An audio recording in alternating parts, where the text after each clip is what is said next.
All right, system should be up and we should be live in just a moment. I'm waiting for the system to catch up. Come on. Looks like we're up right now. But the internet's been difficult today for many people in many places, and I just want to make sure. But by the way, folks, just so you know, hello and thank you for joining me. This is Michael Voss, Dragon of the Southern Tier, and I am here with you at No Soundbites Allowed. I hope everyone is doing well. I know it is difficult days, and I've said that before, but it is a difficult time in our nation for so many people everywhere across the country. And we're going to be talking a lot about that. I want to make sure that everyone knows this is a long-form political commentary. We don't do sound bites. I'm going to be going through a lot of information with you, information you may not have heard about from other sources, because the media isn't always very expressive about things. And I'm going to go into some details. I'm also going to be speaking with you, the public. You can call in at 607-242-1582 to let me know your thoughts. You can text us. You can leave us comments, and I will be happy to speak about that and react with you, because this is a conversation we're going to have, a long-form conversation about the things that are affecting each and every one of us. So with that said, and I believe the system should be up for Facebook, the system should be up for YouTube right now, and I just want to confirm that real quick, because God knows in the last couple of days, everything's been going wrong. Everything's been going wrong with the internet for a lot of people. In fact, there was a outage, a large outage of the internet. Okay, so we are live. So let me start off. First of all, I want to talk about something that's very important. If you have heard about this, many people have been contacted. I've been told about this from several people and several sources, and that is that FEMA is going to pay hazard pay to anyone who's worked during the COVID-19 pandemic. Now, we know a lot of people are aware that people have been getting paid for not going to work. And so there was a rumor going around, and there have been people who've been sending out links saying, send us your private information so that you can get paid by the government for your time while you were working, if you were one of the essential workers. That is not true. The information is coming directly from FEMA, their website. It's of coronavirus rumor control. It came out on the 25th of August, and it is not true. FEMA is not paying hazard pay. If anyone is contacting you saying send them your information, do not do that. That is a phishing scam. It is someone trying to steal your information. Please do not fall for that. So that's just a public service announcement I want to make sure people were aware of. Why is everything... I'm not seeing the comments up. All right, folks. By the way, let me know that you can hear me all right and that everything is going well, because I'm not getting a direct feedback from my system on what's going on with Facebook right now, which is a bit upsetting. So I wanted to talk a little bit about that. I want to start at the local level and then go on to the national. And obviously, there's a lot of news talking about what's happened in Kenosha in the last couple of days. There is news that came out just in the last 12 hours talking about what happened over in Portland and what we can expect to see happening because of that. So we're going to be talking about that. But before I get to that, I want to talk about what's happening over in more local news. Just a couple days ago, on the 27th, I was over in Tioga County. Now, for many people, you may or may not be aware that I'm a candidate. I'm running for a local race, the county legislature. And so I took an opportunity to speak and talk to people at Tioga Downs. Now, you may say, well, Mike, what's important about that? Because this is something we're seeing across the entire nation. The consequences of the COVID-19 virus. And it's very important. See, in many of the major cities that are or states that are run by Democrats, we have seen, like with Governor Cuomo, Governor Newsom, Governor Whitmer, we have seen them shut down the economy to the point that we are seeing counties start to fail. In fact, in the next 12 hours, Broome County will be the second county in the United States to completely fail. They will be bankrupt.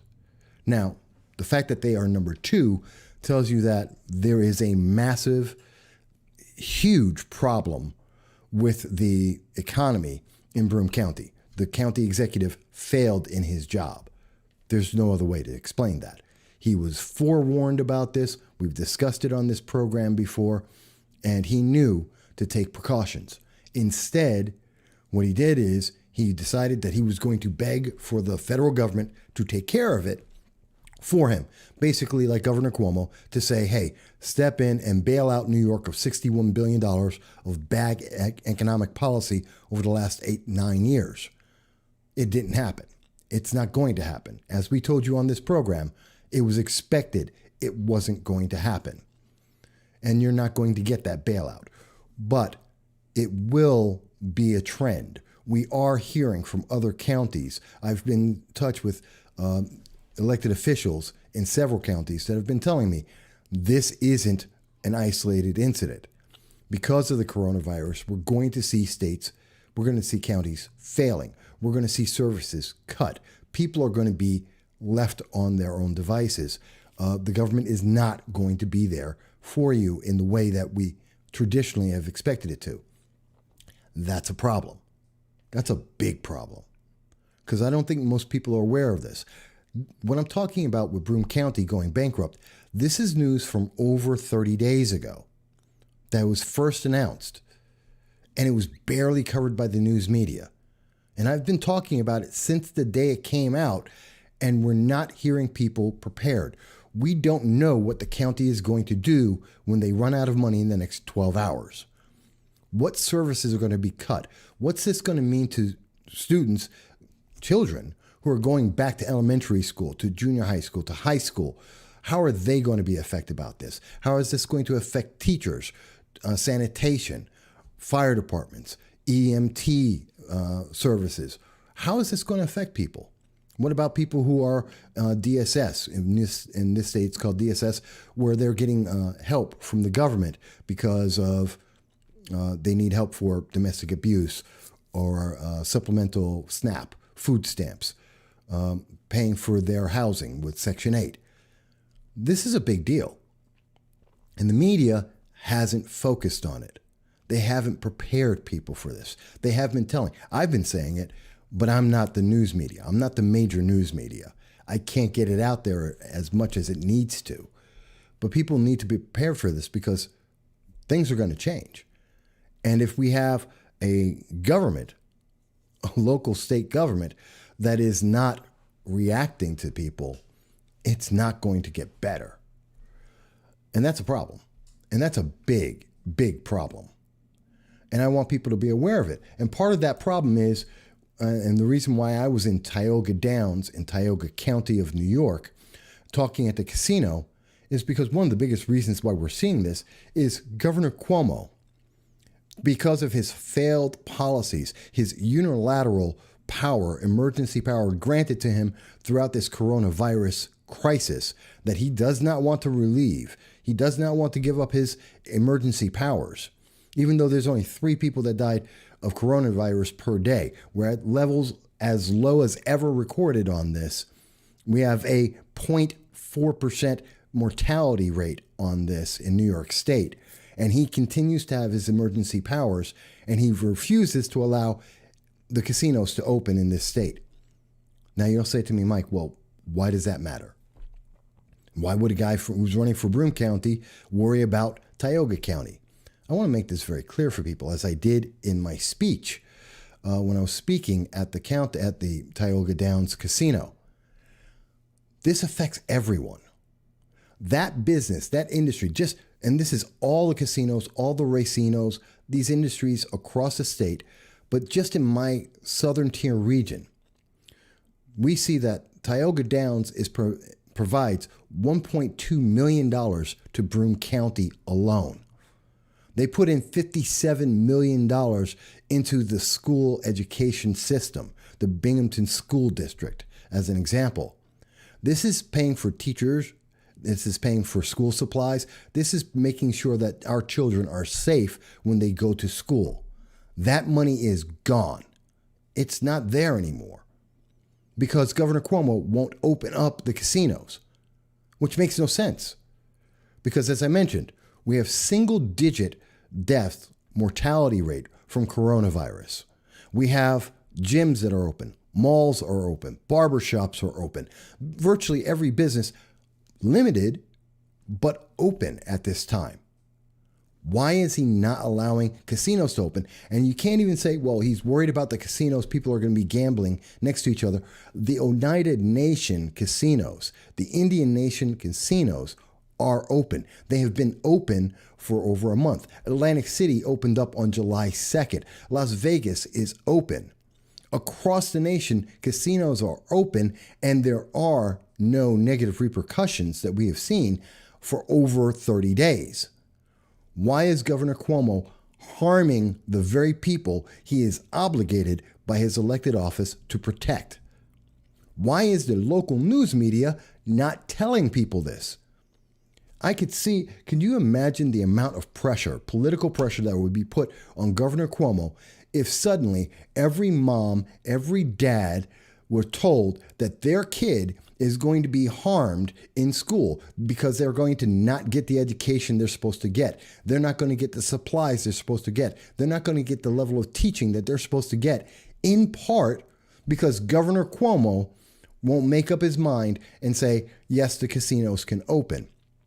There's 100 people in Broome County that are going to lose their jobs on October 1st because Governor Cuomo won't simply say, go ahead and go back to work.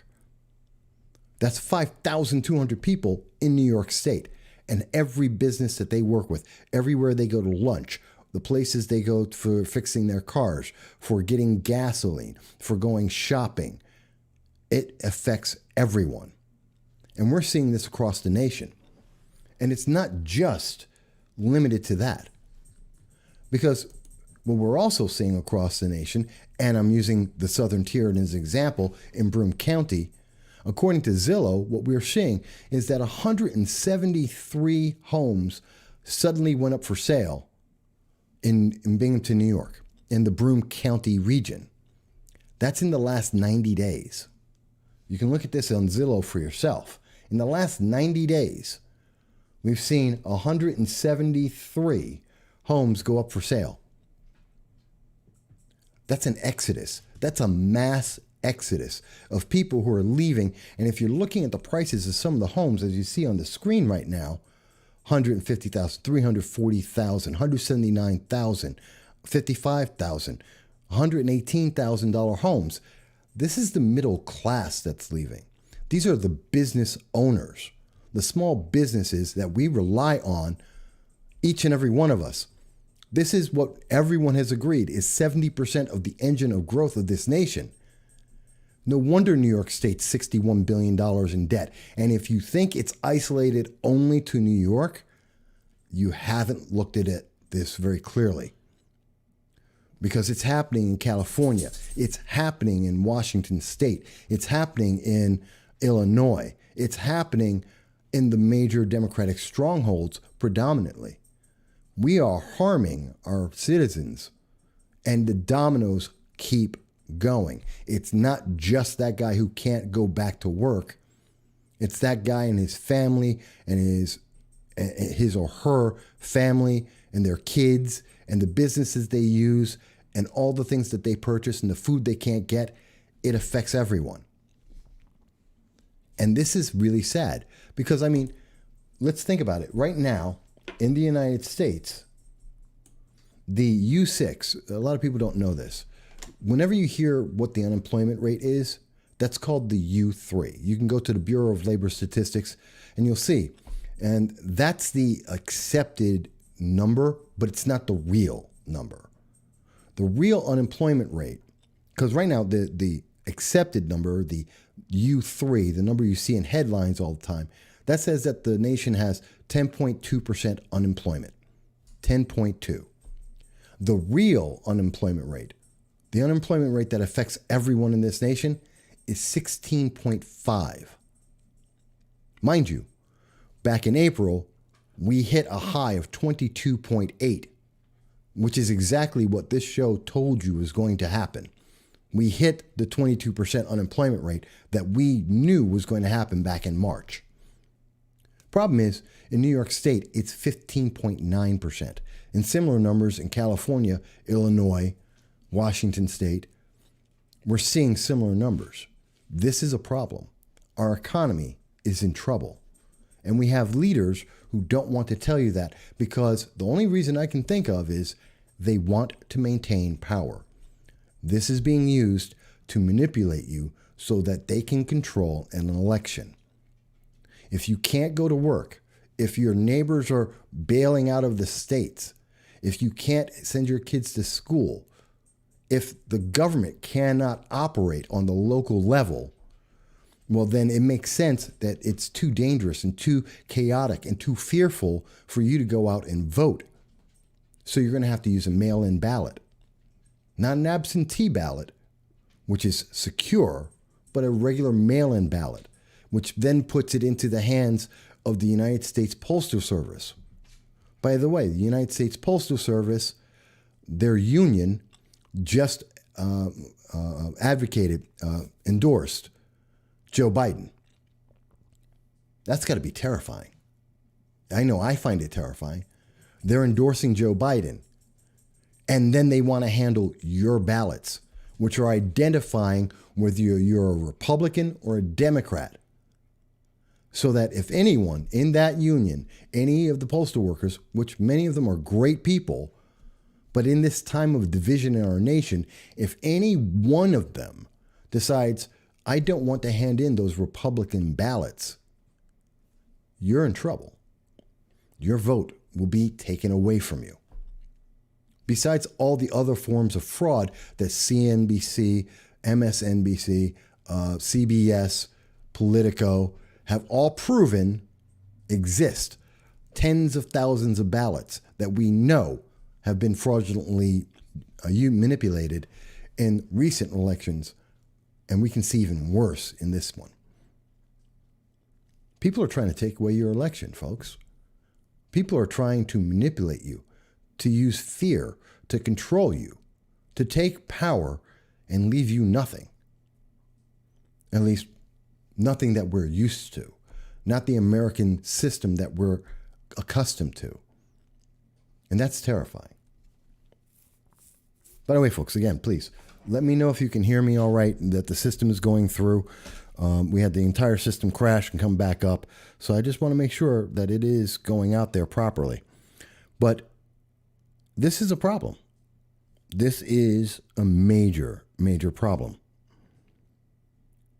And I have to say, it doesn't end here.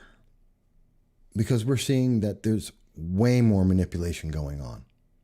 And we have people who are using every single means possible. Oh, thank you, Tina. Tina lets me know it's sounding good. We have people who are using things against us in every way.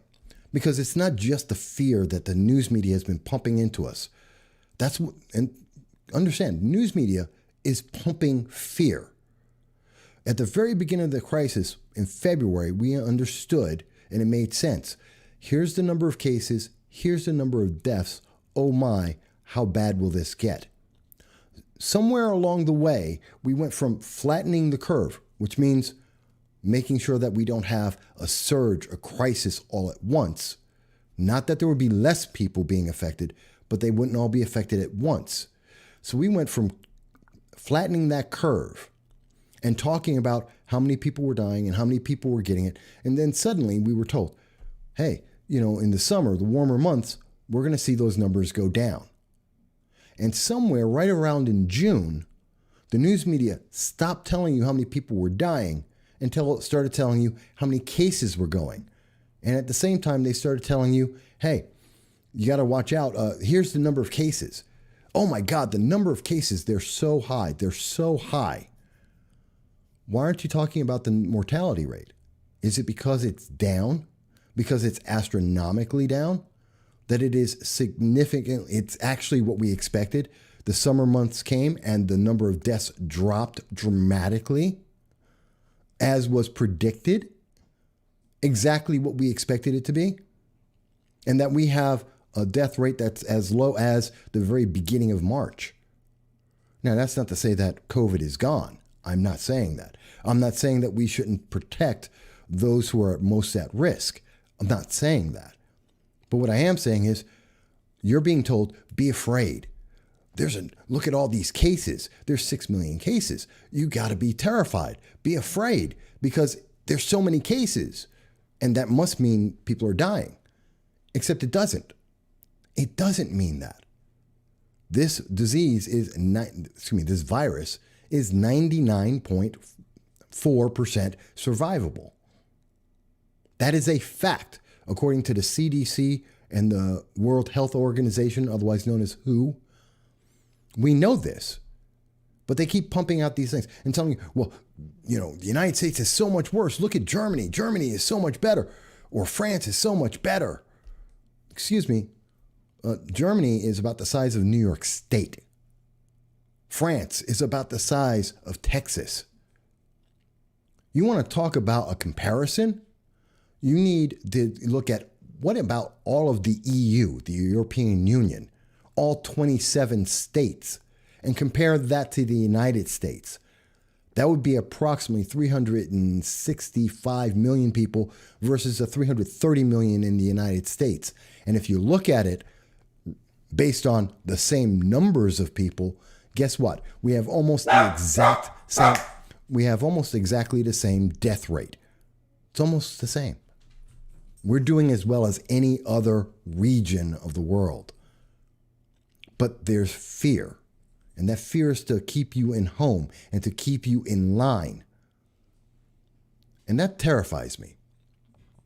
Because it's one thing to say we can take precautions to make sure all of us are safe. It's another thing when we watch elements of our government that are actively sabotaging the people by not allowing them to go to work, like we see here in New York State, like with Governor Cuomo, where we see them sabotaging the people, driving them out of our states, which will increase our taxes, that will hurt our economies, that will cut our services, like our police. And what we're seeing is that they're using this for their political advantage. And they're not stopping there because they're also going to our sports. You can't watch football. Why is this screen not coming up? You can't look at football, baseball, basketball, even NASCAR. All you keep seeing is, there's all these divisions. It's political now. I mean, did we forget the reason why we have sports and why they're such a big pastime is we want to use them to escape the daily pressures that we go through, to take our minds off of these crushing fears that were being thrown at us every single day, to forget about these economic woes that we cannot escape because we have elected politicians who fail to look at what's going to happen next. I mean, really, think about it. And these guys, when we're talking about the sports, the NBA in particular, which just came out with their little protest, they're so fake. They're false. They don't have the conviction of their beliefs. You know how I can say that? Because the NBA, they came out and they said, we're going to protest the season. We're going to end the NBA season because we believe in Black Lives Matter. We stand by that. We're going to protest. We're not going to play. Yeah, they said that. And then you know what we know? Well, they gave up the boycott within 24 hours. Why? Because they were going to lose money. That's it. Their pay was going to be affected. Like LeBron James was going to lose $667,178. Now, out of $37.4 million, not a whole lot, except he already lost $255 million because of the number of days that haven't been there. But obviously, losing almost $1 million, well, $750,000, was enough for him to suddenly turn around with along with the rest of the players who don't make as much as he does, to say, oh, we're not going to get paid? We'll go back to work. You know, if you actually believed in Black Lives Matters, if you actually believed that it was important, why don't you say, how about instead of just taking away our pay, why don't you use our pay to go help one of those black communities? How about you use that money to rebuild Minnesota, Minneapolis? How about the NBA, all their players, take your money, you're multimillionaires. On that, almost every single member of the NBA is a multimillionaire. How about you donate half your salary, the half that you've already lost this year, and why don't you give that to rebuilding the businesses burnt down by Black Lives Matters, burnt down by Antifa, burnt down by Progressive Leaders of Tomorrow? Why don't you use it to rebuild those black businesses that were burnt down, those black communities that have been turned into war zones? How about using that money to rebuild Portland? How about rebuilding Indianapolis, Austin, Atlanta, New York City? If they were really serious about helping black lives, how about using that money to rebuild Chicago, to start education programs that says shooting someone is not a good thing? Being part of a gang, selling drugs, poisoning your brothers and sisters around you, making them addicts to crack and heroin and cocaine, and stealing their lives, poisoning them, that's morally bad. Don't do it. Get a job. Live a good life. Don't commit black on black crime that kills 6,500 black Americans every year. Not the 39 questionable or unarmed deaths of blacks in America in 2019 by police. 39. And that's by one estimate. Some estimates have it as low as 19. And this year alone, we've seen as many people killed by members of BLM in the last 5 months than you have seen killed, accused of being killed by police in all of 2019. Talon Thomas. Oh, Talon Thomas, by the way, folks, has just responded, and Talon is one of the leaders of the local Black Lives Matters organization. And I do welcome you to the program, Talon. Thank you for listening. And Talon says, not everyone has the same opportunities. You're right, Talon. Everyone doesn't. You know, like myself. I grew up poor. And I've been homeless twice in my life. And I had to rebuild my life. I've lost businesses. And I rebuilt my life. You know what I didn't do? I didn't join a gang. I didn't commit drug. I didn't get myself to becoming a drug addict or selling drugs. My neighborhood in the Bronx, I can tell you that a quarter of the people that I grew up with, they did. That's why they're dead now. I can tell you that roughly another 0.25% went to jail for their lives. And that's impacted them negatively for much of their life. That's what happened in the Bronx. Yeah, I understand. Life is difficult sometimes, but that's not an excuse. You can't tell me that, oh, my life is bad, so I need to go out and kill someone, either by making them a drug addict or stealing from them and taking from them so that I can be on drugs. I'm sorry, I don't accept that excuse. Yes, some people are born in poverty. So was I. And survived the only way they know how. That's a lack of education. That's not an excuse. You know what? I think we all, whether we have an education or not, know that it's morally wrong to kill. I think it's something that we can accept, that it's morally wrong to attack old people or someone who is infirm or to cause someone harm. You don't need an education in a school to know that. So I don't accept that, Talon.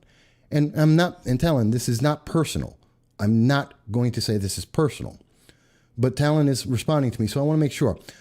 Talon is saying some some born into poverty and survived the only way they know how, which all leads back to oppressors. We need systemic change. I reject that statement, as I have just said. That is a personal choice.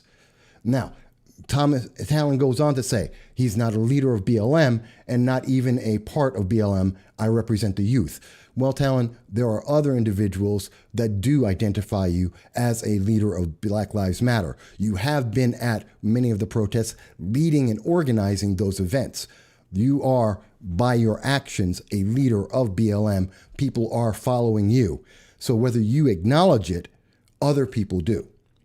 And that's why I refer to that. But I do give you that stipulation. You have stated you are not. I accept that. Talon also goes on. I sold drugs and I was in gangs and I turned out to be okay. I understand that. I'm not saying that you can't. I'm saying that you shouldn't do it in the first place. And I commend you that you've improved your life. And I think many people should take that as an example and improve their life. I implore them, don't do it in the first place. I grew up in a neighborhood filled with crackheads in the Bronx. I didn't become a crackhead. I didn't become a crack dealer. We have a choice. You had a choice when you sold drugs, when you were in a gang, and you made a choice not to continue to sell drugs, not to continue to be in a gang. And that's because you had people cared around you. Yes. And I have that too. And there are many people in churches, and there are many organizations that are out there for people to be helped. So, and it's just an intrinsic choice. I do not accept that if you make a bad choice, you will have a bad consequence. That is on you. It is not someone oppressing you. That is your choice. No one has said, oh, you can't do anything. Go out and steal. Go out and become a gang member. Go out and sell drugs. Those were choices you made. You could have gotten a job. Would it have been a great job? Maybe not. But you could have done that. You could have moved. You could do a lot of things. You chose not to. Would those things have been difficult? Yes. I was homeless twice because I made choices. The businesses I tried failed. And I had a choice. And my choice was start over, keep looking for help, and rebuild yourself. So I do not accept that. Talon goes on to say that he did not organize one protest. I didn't say you organized the protest. I said you were organizing people at the protest.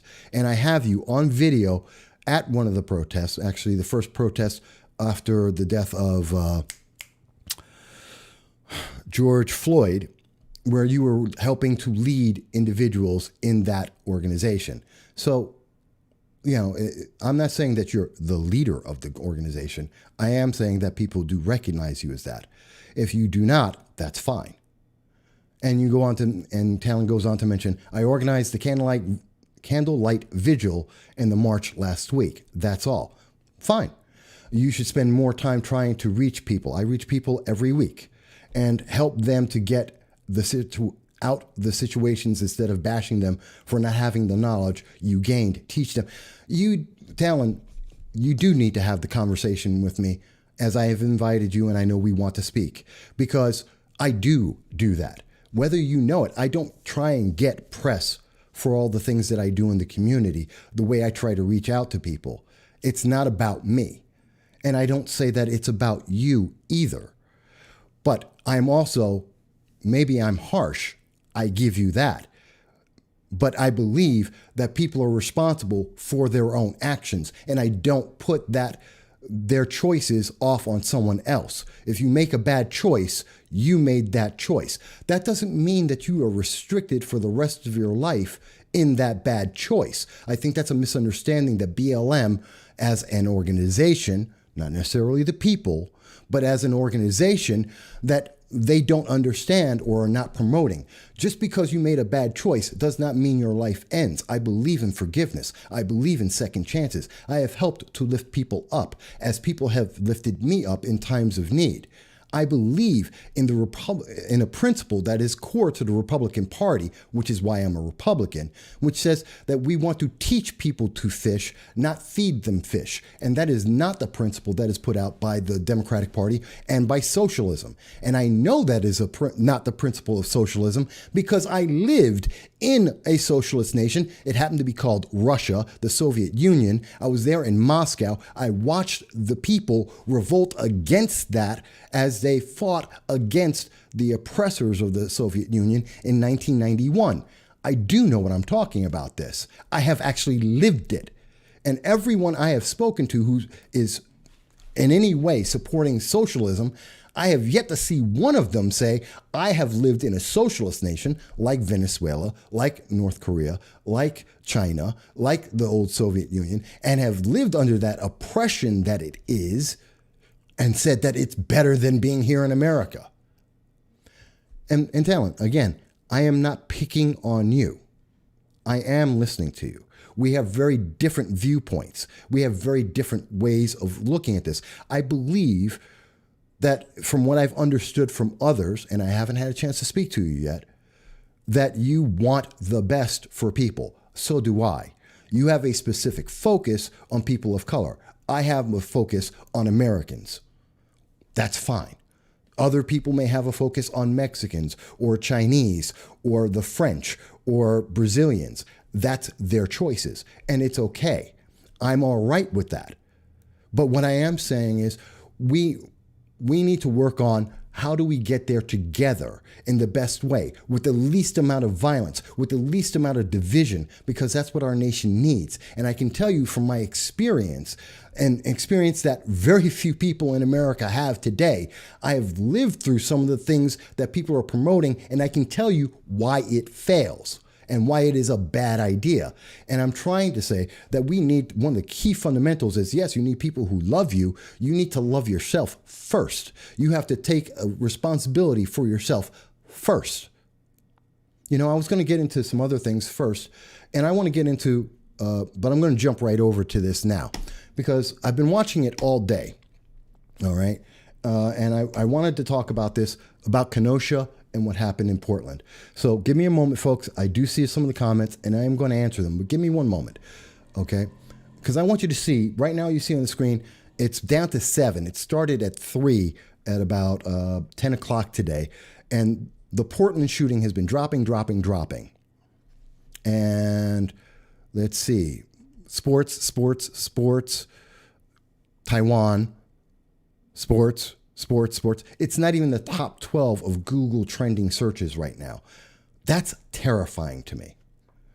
Because what's happening in Kenosha, what's happening in Portland, what's happening in Seattle is absolutely intrinsic to our nation, and it is happening in every community, and there is no safe place from this. And that's the conflict that we see right now. Right now, Talon, you and I are having conversation. And I'm specifically speaking about you because you are aligned with and you are known to be part of the Black Lives Matters organization, a secret organization where people don't know their members and aren't welcome to many of the events. I know I am not.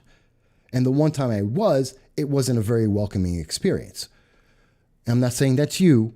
I'm telling you what I experienced.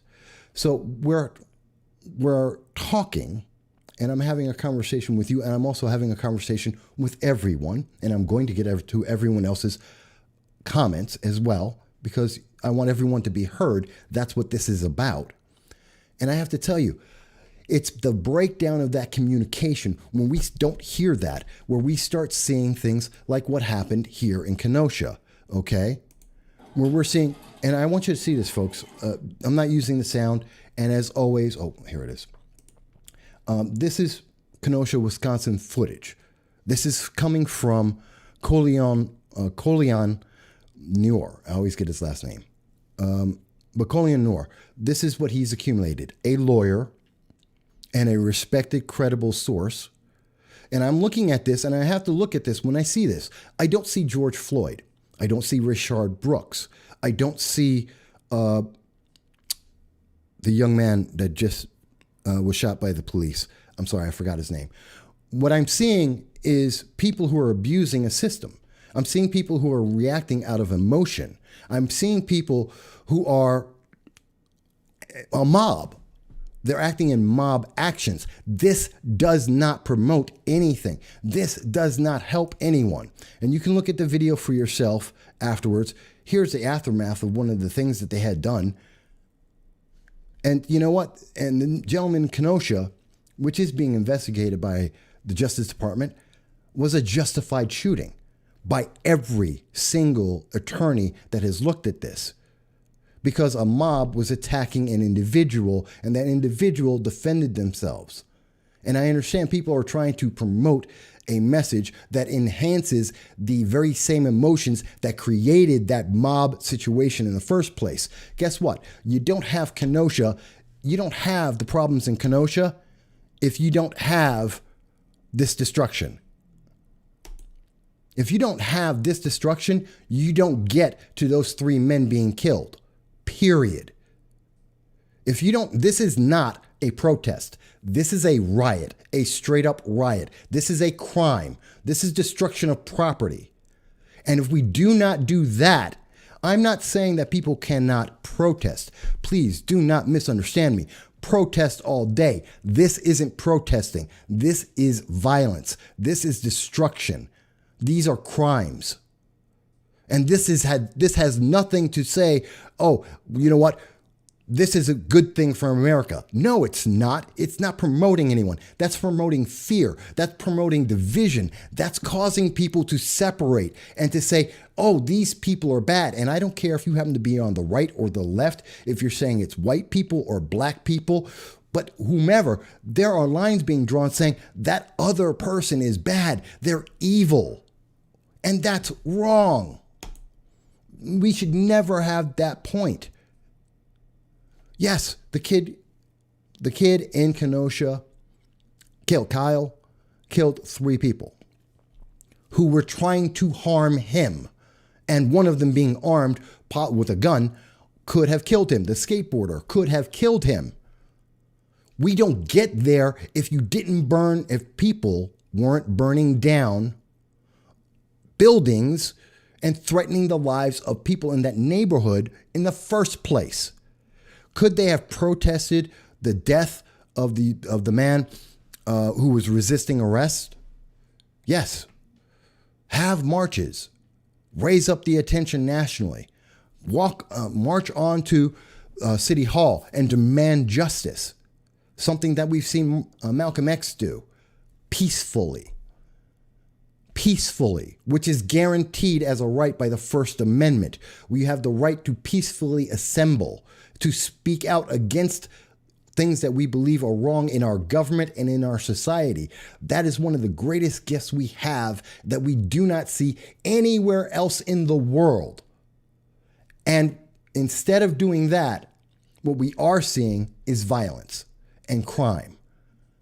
And we see people who expect to be absolved of their criminality and the consequence of their actions and not taking responsibility for what they are doing and the consequences it leads to.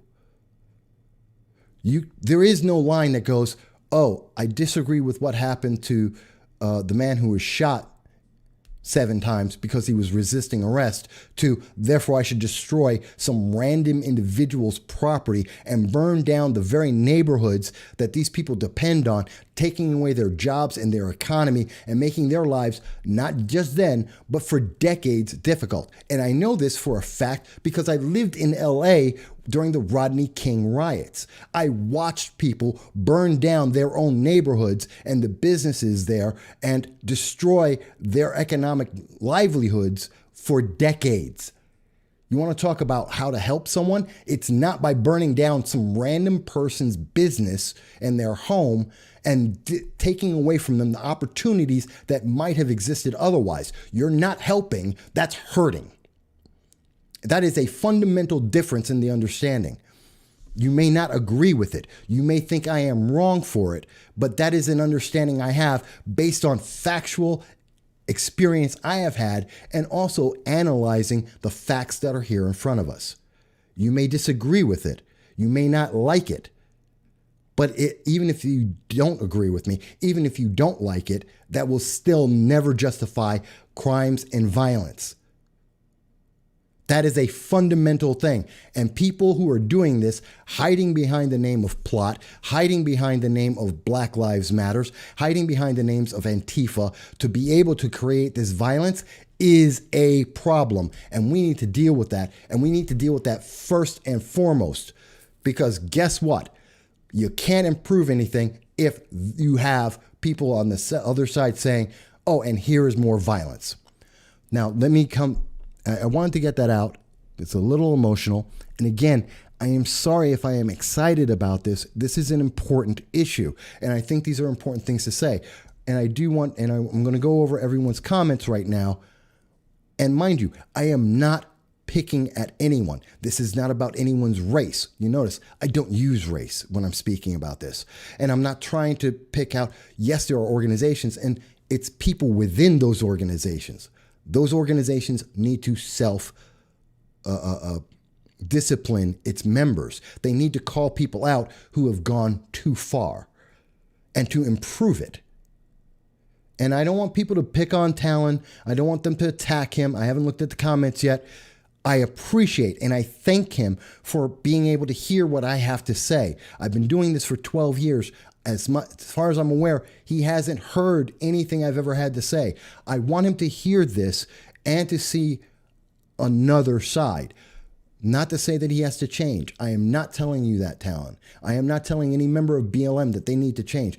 I am saying remove any violence, remove the violent elements, denounce any violence and any criminality.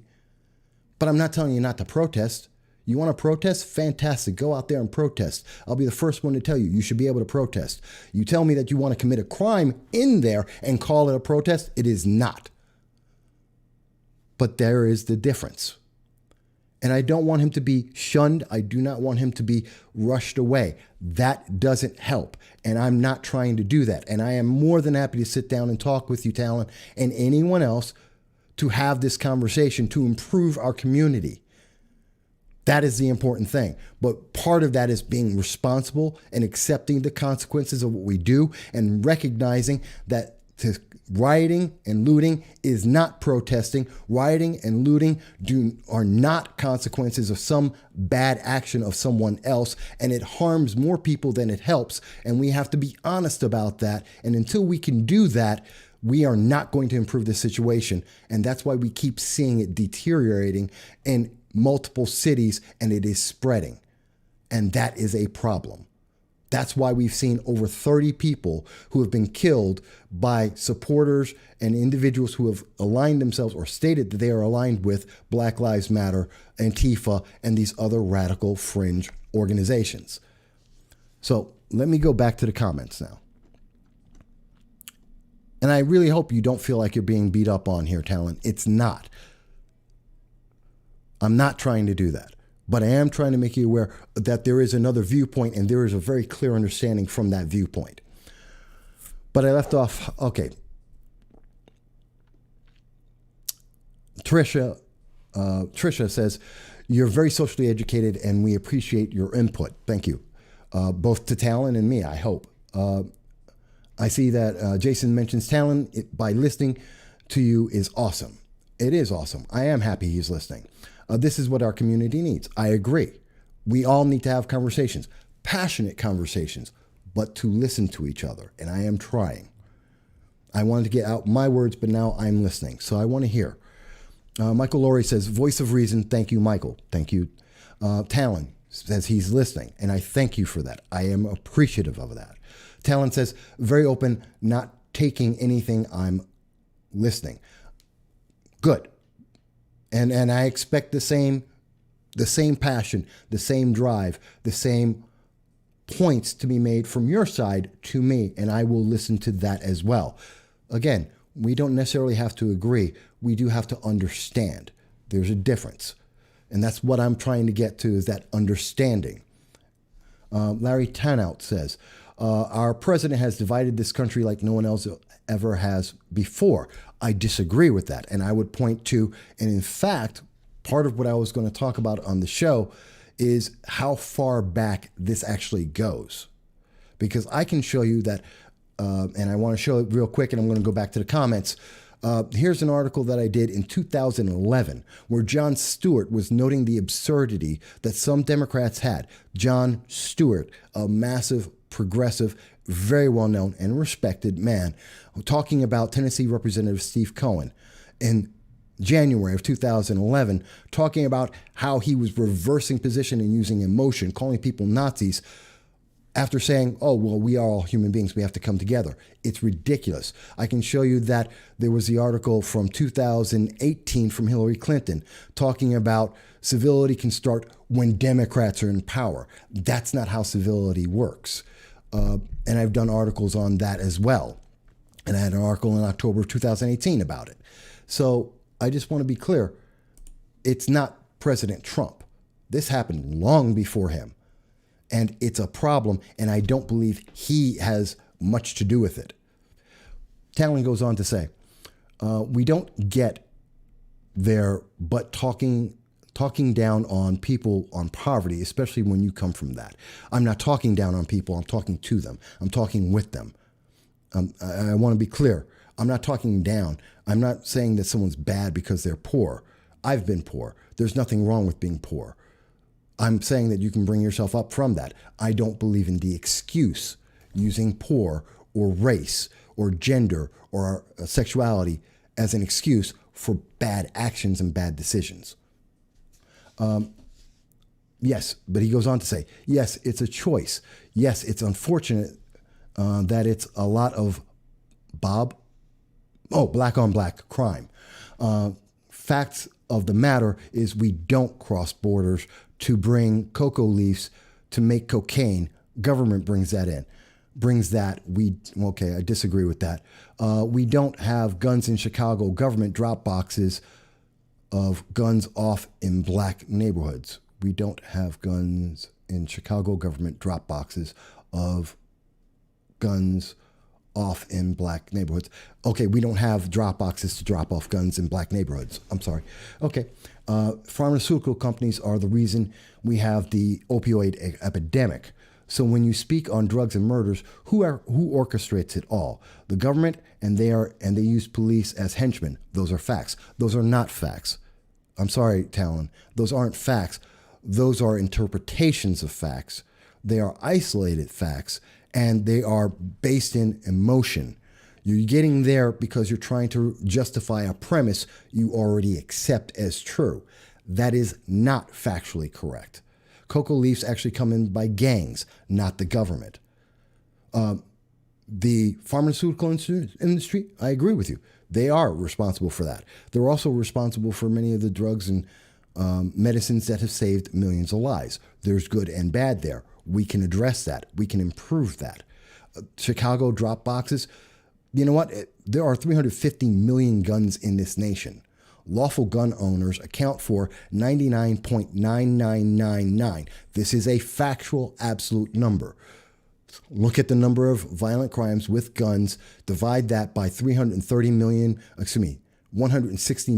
gun owners in America, which has actually increased by 8 million in the last 3 months. And you'll see that when you divide that, it's 99.9999 lawful gun owners who do not cause a problem. It's not the guns that are the problem. It's the way people are using those guns.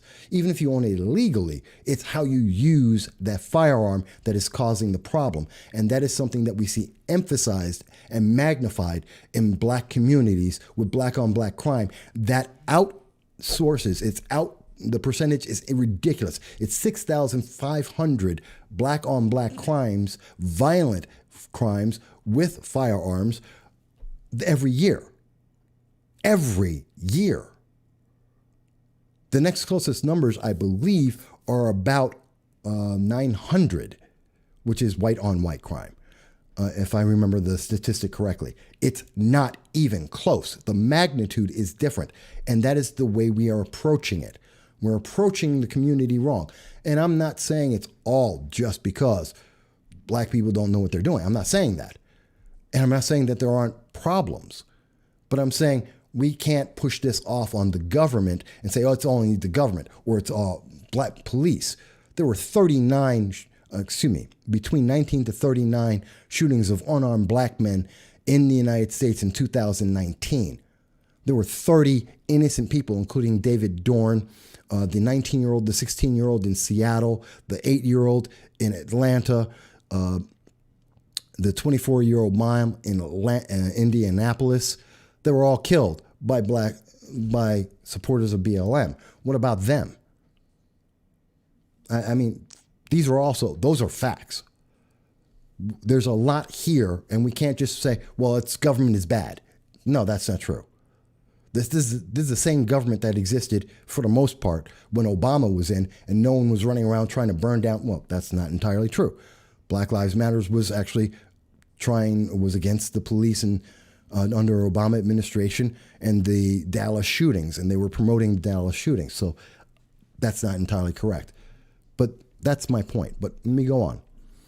Larry Tanout says, do you at least acknowledge the very real pain of people of color right now? I am a person of color, and I know that some people of color do have a pain. I also think that pain is magnified both by fear that is being promoted by the news media and some individuals with a political goal. They're using people for that purpose. And I do believe that some of that pain isn't real. I've been alive for 52 years. I can tell you that racism in America was far more prevalent and far more destructive in my lifetime when I was in the 1970s, when I was a young man, a young child, than I've seen today. Today, in 2019, we are living a much better life. Does that mean it can't be improved? Of course it can. But you know what? It is better. It is not some kind of imminent slavery. It was way worse in the 60s. It was even worse than that in the 50s. It is nowhere near there. You walk down the street with your iPhones and your connection to the internet and able to date people of different colors and have people respect you because you're gay or you're trans or whatever. You couldn't do that in the 70s. You'd get killed. It's not the same world. It is not. To say that there's been no improvement and that America is just inherently racist is untrue.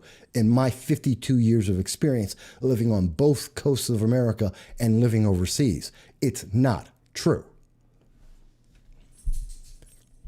To say, let me clarify, it's not true, especially to the degree that we are seeing some in the media promote, which I believe is for a political agenda. Talon goes on, oh my God, you're smoking if you think this man is justified. I can't believe you just said, no, Talon, it's not just me. The New York Times, Coleon Noor, who is a lawyer, every single lawyer that I have seen who has reviewed this. It may not be popular, it may not make you feel good, but Kyle Rittenhour is innocent by the law and by the video, and I do recommend, when I am done with this, I always include links to all the sources that I'm speaking about or that I plan to speak about. Please review the video by Coleon Noor as well as many others and read the article by the New York Times. The law is very clear. The situation is very clear based on the video that has been provided by members of BLM and others and shows in detail that was self-defense. You may not like that. You may not want to agree with that, but that doesn't change. That is what it is.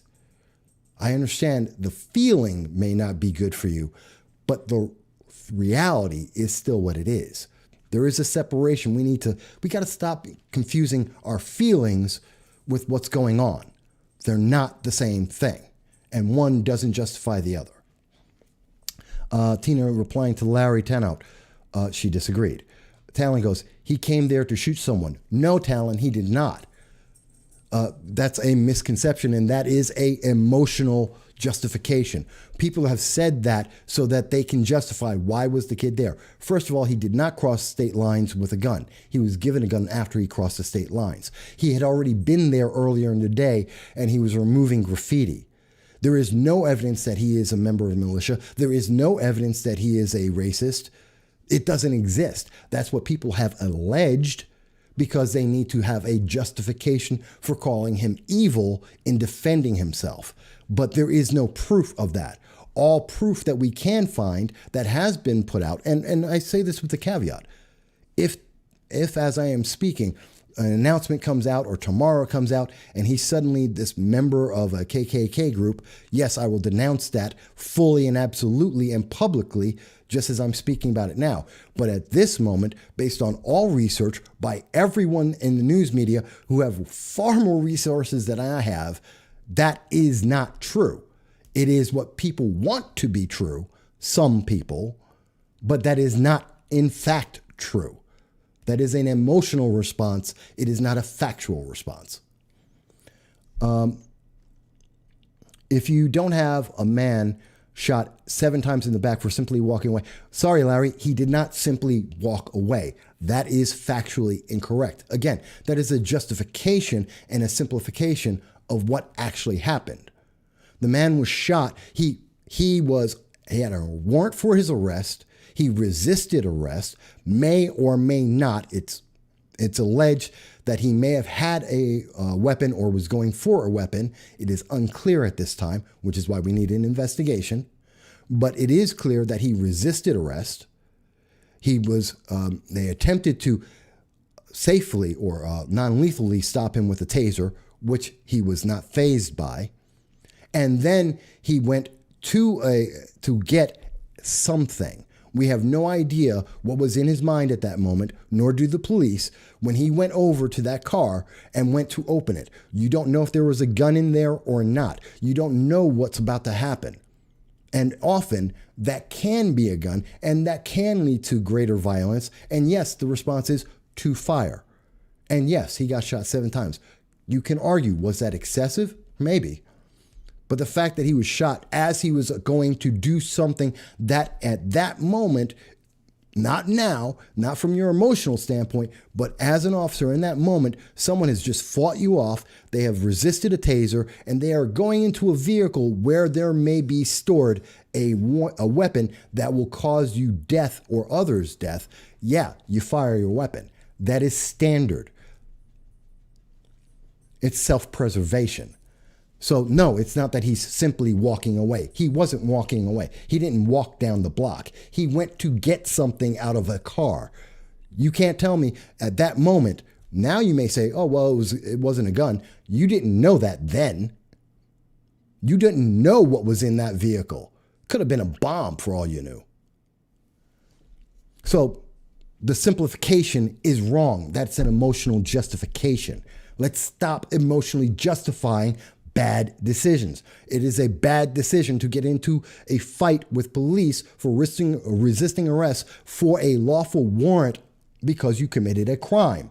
It is wrong to then try and go and evade those police and then possibly get a weapon or presumably make it seem like you're getting that weapon. That is a series of bad choices, and he suffered for those bad choices. That's his fault, not the police. Not in that case. I'm not saying they're all innocent. I have had many cases where I have talked about police blatant abuse, and I am happy to see when they are Officer Mercilessly in California, over at the train station, shooting the one child in his back. Yeah, he went to jail. I'm happy about that. I'm screamed about that. It was January 9th of 2009. I was one of the few people talking about that on the internet constantly. When someone is wrong, punish them. But when someone's doing something stupid and it causes their death, no. John Taylor goes to say, locals were saying they didn't know any of the rioters, said they didn't even know how to pronounce Kenosha. Well, just like Kyle was not from, although he was often in Kenosha, he's not originally from Kenosha. The individuals that he shot, each and every one of them, besides being criminals, were not from there either. So people are coming in. Talon says, I can't listen to you anymore. I'm sorry. I'm not trying to be emotional here, and I'm not. I may be passionate, but I'm not being emotional, Talon. I'm giving you facts. I have sources. I am providing those sources.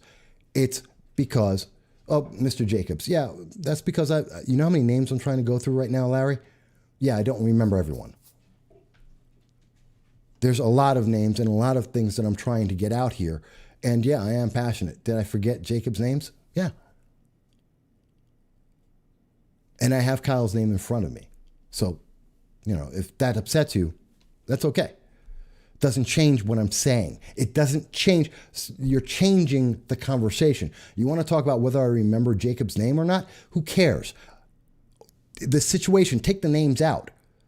There's a boy, which I did call Kyle a boy several times. There's a boy and a man, and they're totally different situations. And I'm talking about those situations. Their names are distractions. Their colors are distractions. I'm not talking about what color they are. I'm not talking about them. I'm talking about what happened. Michael Lurie replying to Larry Tanner. And again, I'm not upset. I am passionate. I'm not upset. And I'm trying to be as factual as I can. Michael Lurie says, replying to Larry Tanout, after you acknowledge that we're all one. We are all one. We're all Americans. Larry Tanout says, so this 17-year-old that illegally carried an AR-15 to another state, again, as I said before, that is not factually correct. That is incorrect. That is a fabrication. That did not happen. To put himself into a dangerous situation was right. No, that isn't what I said. That isn't what I said, Larry, and that is not the evidence that is out there. That is not correct. First of all, he didn't bring a gun into the state. He received it once he was in that state. I say that again, as is the evidence that is presented right now. And he wasn't there to harm anyone by his own statements that have been provided on video and have been presented to the police. Part of the statement that is out there is he was there to protect people, including members of BLM. And there is some evidence that he did try and, in fact, help people who needed medical help during the protest. In fact, there's evidence that one of the BLM members, I think it's Rosen or something like that, started like that. There's evidence that this all started because BLM members illegally started a fire in a dumpster and attempted to throw that flaming dumpster at police. And this young man put out the fire. And because he did that, at least one of the individuals that wound up getting shot was very upset. He also happens to be the one who was a child sex offender, if I remember correctly. And he came up and attacked and tried to attack that 17-year-old for putting out a fire that shouldn't have been made, which is arson. So no, you're misunderstanding the situation. That is not what the facts present. I have read many views on this. I have looked at all the evidence that's coming out. And at this moment, what you're saying is not correct, Larry. The fact that the kid broke the law, he did not. And that's not by me saying that. That's by lawyers who have said that. And you can go to the New York Times. You can go to Colion Noir. I'm just giving you two examples of lawyers and institutions that have looked at this and say, no, he did not. The fact that the man was shot 7 times for not complying. Did I say, I'll say it again. Was that excessive? Maybe. Maybe it was excessive that he was shot 7 times. Probably could have shot him twice and that would have been it. But yeah, it was not just not complying. He was presenting a danger, a clear and present danger to himself and others. You don't know what's in that car. This is an individual who is not just not complying, he is actively, forcibly resisting arrest. And he is actively trying to evade arrest. He is actively trying to engage police and be a danger. So it's not just not complying. He is forcefully, actively breaking the law and continuing to break the law with the potential to endanger others. There is a big difference there. If he was just walking away, yes, you're right. That wasn't the case. Tina goes on to say, replying to Larry, that is a false narrative. He went to his car and reached for something. It's all on video, and that's not the entirety of the video. Perhaps instead of going to arrest him when he was illegally at his girlfriend's house after he had a restraining order for sexual assault, they should have not showed up and let him assault or kill her. Would that make... Okay. Kevin goes into replying to Talon. What is the proof of that statement? Kyle was protecting a community he worked in. He had a vested interest in that community. The three assailants, however, didn't live or work anywhere near the community. They were approximately 40 minutes away, and Kyle lived approximately 30 minutes away. Remove the politics and emotions and look at the situation, which is a very tragic one. Then look at the situation. Again, I'm removing all emotion. I have no vested interest in any of these individuals. I'm not looking them at white or black, and that's the problem. We are seeing people instantly assume that, oh, this must be this way because that person has a certain born skin color. That's not correct. That is the worst way. And the worst response to that, even if it was about that, let me again say this. The response to that is not, let me destroy some other innocent person's property and destroy their lives and economically damage this community because someone I don't know and was not involved with got harmed. That's not justified. That's not a protest. That's violence. That is intimidation. That is fear. And I denounce any organization and any individual that uses fear, intimidation, and violence as part of its tactics for a political gain. I disagree with them. I don't care if they're on the left or if they're on the right. I said this on Larry Sharp. I've said nationally on his program. I say it here. I've said it here many, many times over many, many years. I do not support that. I denounce that. I don't care what color they are. I don't care what preference they have in politics or religion. I don't care what their sex or their sexual preference is. It is meaningless. If they use fear and intimidation and violence to promote their agenda, they are categorically wrong. Period. End of story. I don't care about the rest of it. Is that so difficult to understand? And if we want to peacefully protest to improve our communities, then we should all be able to say, any organization that uses fear, intimidation, and violence is categorically wrong, and we denounce them, and we will not support them, period. But we will always support a peaceful protest, even if we don't agree with it. That is a simple statement. Why can't I hear that simple statement from any Democrat that's elected, any Democratic candidate? I can't hear that from members of BLM, Plot, Antifa, Citizen Action, Indivisible New York. That's the local organizations on a national level. Instead, I am hearing the national leaders of the organization of BLM say that they want to burn down the government, they want to destroy America, and they want socialism. I'm sorry.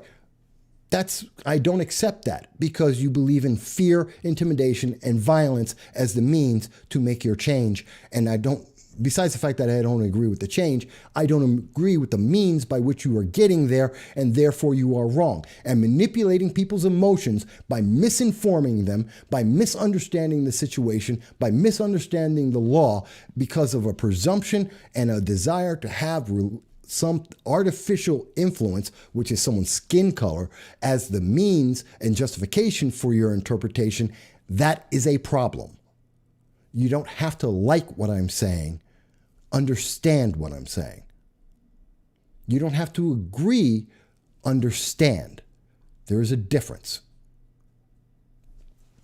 Going back to the comments, Kevin says, rioting is not protesting. That is an absolute fact, and it is also a legal fact.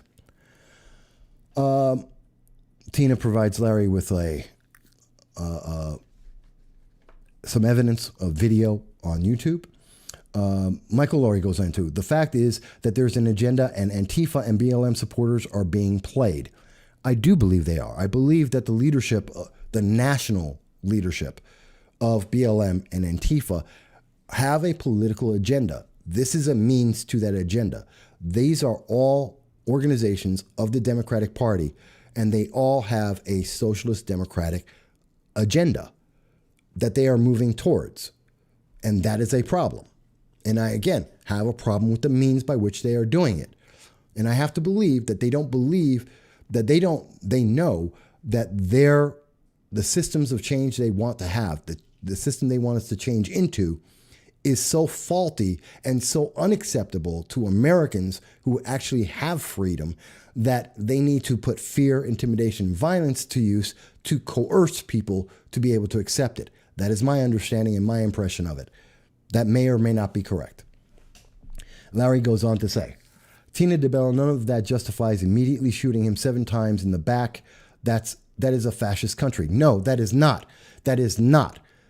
Again, you are escalating the statement, Larry. You are escalating it and you're putting emotion in it. It is not fascistic. It may be an abuse of power. And again, we can have that discussion. Is 7 shots too much?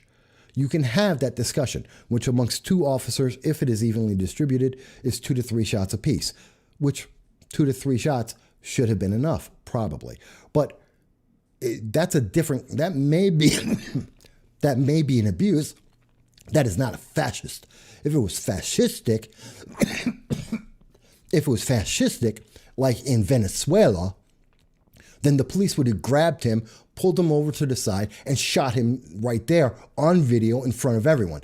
That's what happens in Venezuela right now. And if you're wondering where I get that from, last year, an article by New York Times stating that in 2 years, the Venezuelan government, using police, have gone out and killed 5,620 Venezuelans. That is a fascistic government. That is what fascists do. That isn't what happened here. You don't have to like it. That is what happened. John Taylor mentions only a very tolerant society lets an organization publicly proclaim they want to tear down that society's institutions.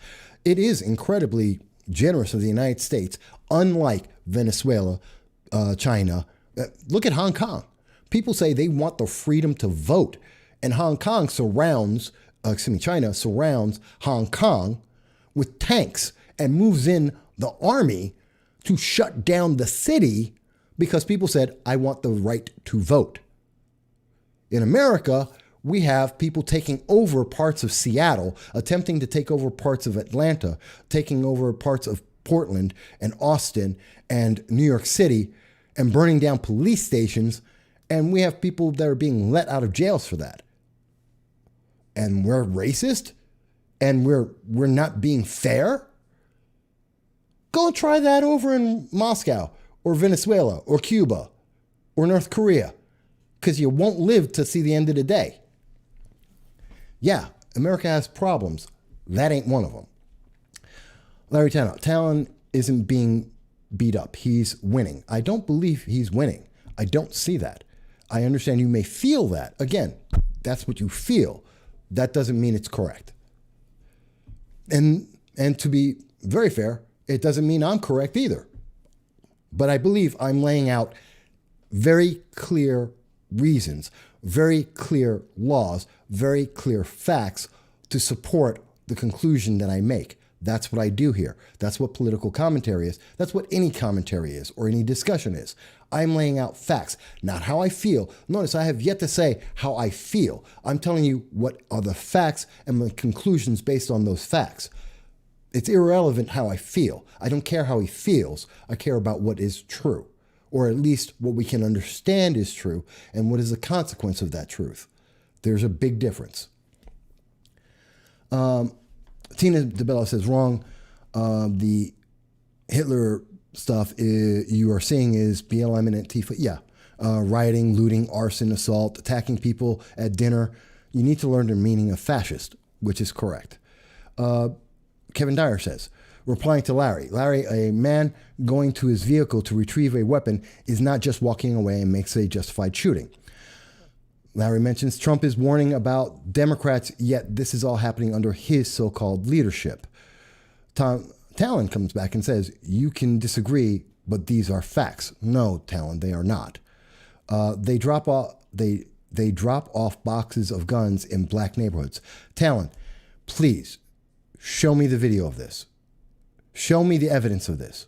Show me a credible source of the government dropping off guns in a black neighborhood, in any neighborhood. I don't care whether it's black or not. Please show me that the United States government has actively dropped off firearms in any neighborhood in America, and I will join you in denouncing that. I will make sure that I will publicize that as much as possible. Show me actual, credible proof, and I will stand by you. You're giving me an allegation. I don't care about allegations. I want proof. Show me something that credibly says that what you've said is true, and I will back you on that, because that would be wrong, and I disagree with it, and that would be abuse of power, amongst many other things. But what you're doing is you're making an allegation. That allegation is based on your feelings, as best as I can understand. I can give you evidence of everything I've said, and I do.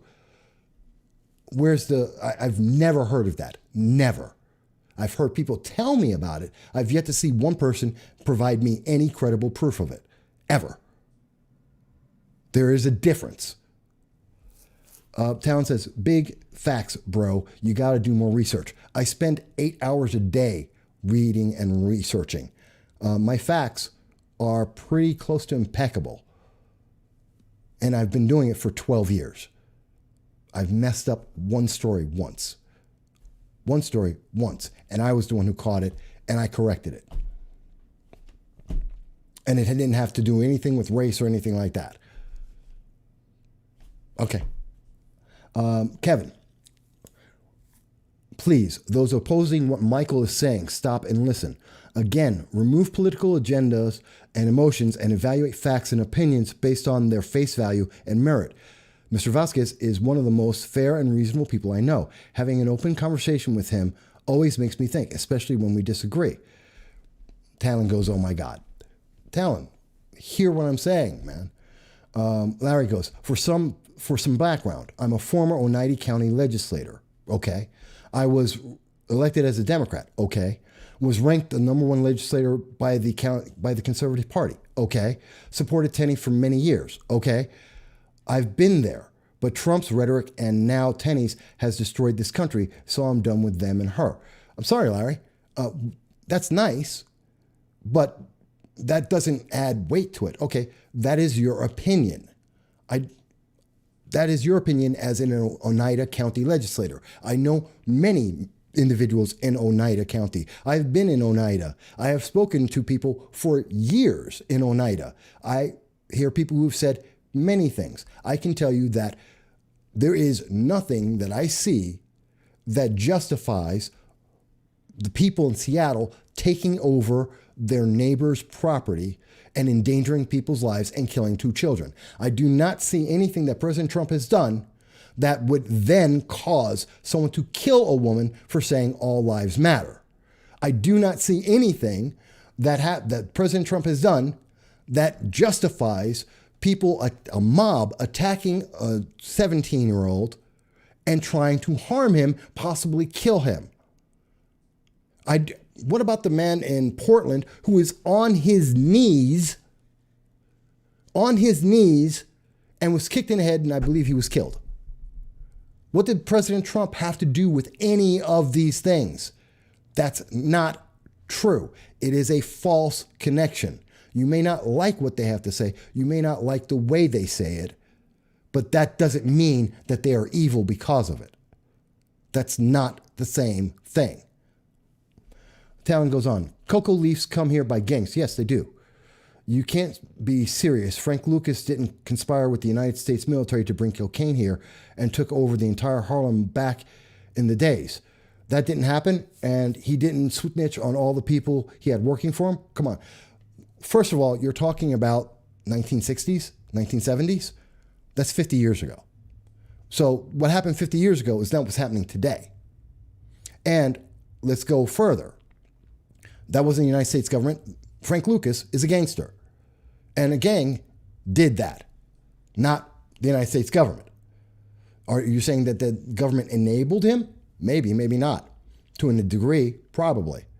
But they didn't do it, which is what you've alleged. Frank Lucas did it, which was a choice for him as a gangster and someone who wanted to poison his own community. That was his choice. He did that.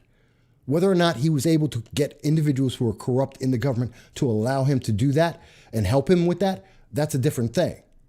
But you're now denouncing, by the way, that's the very same people. You're denouncing the same government that is the Obama administration. You're denouncing, hang on, someone's calling in. Hang on, folks. Hello, this is Michael, and you're calling into No Soundbites Allowed. How may I help you? Hey, Mike, how's it going? It's Jason. Hey, Jason, you called in. Yeah. I'm only about halfway through the comments, and wow, it's getting interesting. It is very good conversations and stuff. And, I figured, I wanted to call in and, I know it looks like everybody's kind of getting into the weeds on. I'm trying not to. Into the justification of these different events here. And, kind of the thing is I'm really more curious, honestly, to see what implementation of policy people would have the idea to solve these problems. For one is that there doesn't really seem to be a consensus on the actual problem itself. But the other question is that to what end? What do they plan on doing? How do they plan on solving these problems? What would they do themselves in these circumstances? You know what I mean? Well, let me address that. Yep. Part of the reason why we can't give an answer on how to resolve this is in part because we can't agree what's happening. Yeah. The first thing is to identify what happened. So isolating it right this second, taking a snapshot in the moment, looking at Kenosha right now. We had the young man killed 3 individuals in a mob that came at him. Is that racist? No. Was that justified? Yes. And looking at that, we have to say, why were those individuals, the mob, there? They were there to destroy property. We know this because they had already been destroying property for a couple of days. That's the root problem in that situation. How do we resolve that? Don't allow people to riot. It seems real simple. Yeah, and you're exactly right. The individual would never have been there with the gun if the government in that town was doing its job and enforcing the law.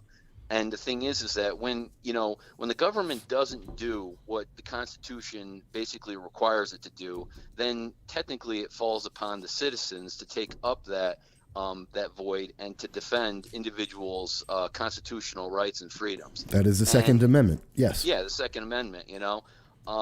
So everybody wants to get into nitpicking whether the guy should have been there or not. Well, the bottom line is that there was a void there. Everybody can admit the fact that, okay, they're, right. And then maybe you'd even get back into, then the question is do people actually justify, the burning, the rioting, and the destroying of property? Is that what they're condoning at that point? And then, like I said, what is the solution? What are their plans? How do we prevent that, from escalating all the way down the road? And that's kind of, how do you, move the conversation forward? My intention is to move the conversation forward, to come to a common ground. Now, without going into distractions, like who's bringing. Now, again, and I have another gentleman, Michael Laurie, who I know, and saying that there is intentional seeding of guns. Again, if you show me the proof, I will back you in saying that that's wrong, and I will help you to try and stop that. I have no problem with that. But that's got nothing to do with what we're actually talking about here today. And that's not getting us closer to resolving the problem. The immediate problem, the reason that we're in this conversation right now, isn't about Chicago, which has been a hellhole for longer than I've been alive. And that's 52 years. So there's intrinsic problems in Chicago that are intrinsic to Chicago. We're talking about something completely different here. And I don't believe and whether the government's dropping off guns in Chicago or not has nothing to do with what happened in Kenosha. They're not the same. We need to focus. We're distracted and we're trying to find ways to say, see, here's where we're different. And I think that's the problem. Well, if they're making an argument that there's a systemic problem within the government, which is actually targeting individuals and minorities and trying to wipe them out, then that actually would be for their argument, I believe. And so, for example, if they believe that the government wants to wipe out black individuals in Chicago, and they say, guess what we're going to do? We're going to drop a bunch of guns in there and have them kill themselves. If they believe that the government's doing that, then that's where their argument's coming from. Do I agree with it? No. Is there any facts that I believe support that? I don't see it, but that's where they're coming from, I believe. And the thing is, like I said, it goes into the part of the systemic racism and the government, literally trying to do it. Okay, is it a massive conspiracy? Yep, go ahead. Well, let me start with that. Let's assume, and Talon, I'm going to assume. Yeah. Let's go with your premise that, and I'm going to use the Chicago example you've just used. Okay, the government dropped off a box of guns in Chicago. Okay, I'm with you. Let's say they did it. Okay, I don't have evidence of that. Let's say they did. What then why is it the fault of the government or anyone else for the individual who goes over, picks up that gun? I'm not even going to fault them for taking the gun. Fine, they got the gun. I want people to have guns. I have no problem with that. I believe in the Second Amendment. But then they use it to go kill somebody. When the responsibility of that murder is on the person and not the gun and not how the gun got there, the problem is inherent not in that, it is in the individual. And there is the source. We have to get to that. That is the problem. And why that person feels like that is the answer for them, that is the problem. The same thing I said about mass shootings. Our problem is, what is it? Why does someone come up with the conclusion that their only answer is to kill a bunch of innocent people? If we can solve that, we solve mass shootings. If you can tell me why someone says, I have a gun, I'm going to go kill somebody, why is that your only solution? If that's your solution, there's the problem. We need to address that. And I don't believe burning down a gas station or a car dealership or an apartment building or a liquor store, none of that's going to resolve that. I really, I don't see how those things are going to prevent that person who made the choice to kill someone to not go out and kill someone. Because that building existing or not, that business existing or not, is not going to do it. In fact, I can make a very good argument that because those businesses don't exist, because those buildings are decrepit or gone, that this person is going to have a worse environment to grow up in. They're going to have a worse self-image, and they are going to be more likely to have a more violent outlook in life and to make more bad decisions. So it's actually counterproductive, which is my argument in the first place. This is counterproductive. Well, I mean, does that make sense? Does my argument make sense? No, it does. And I'm just trying to further, kind of try to, think through, though, is that we know that there's a Marxist, ideology and a socialist, objective. And the thing is, though, is we do know is that if their way of curing, the systemic racism or curing the system is by burning everything down, and then to replace, the individuals in power, with somebody who will guarantee equity, not equality, guarantee equity. Maybe that's what they actually believe. I mean, I can't say for sure exactly what that is, but the Marxists themselves do believe that. And they believe that their individual philosophy will be better for, certain individuals believe that Marxist philosophy will be better for individuals, minorities in their community. But the thing is that that's where, the argument and conversation would have to further extend to, if you're trying to piece this together. Yeah, it's, I don't know.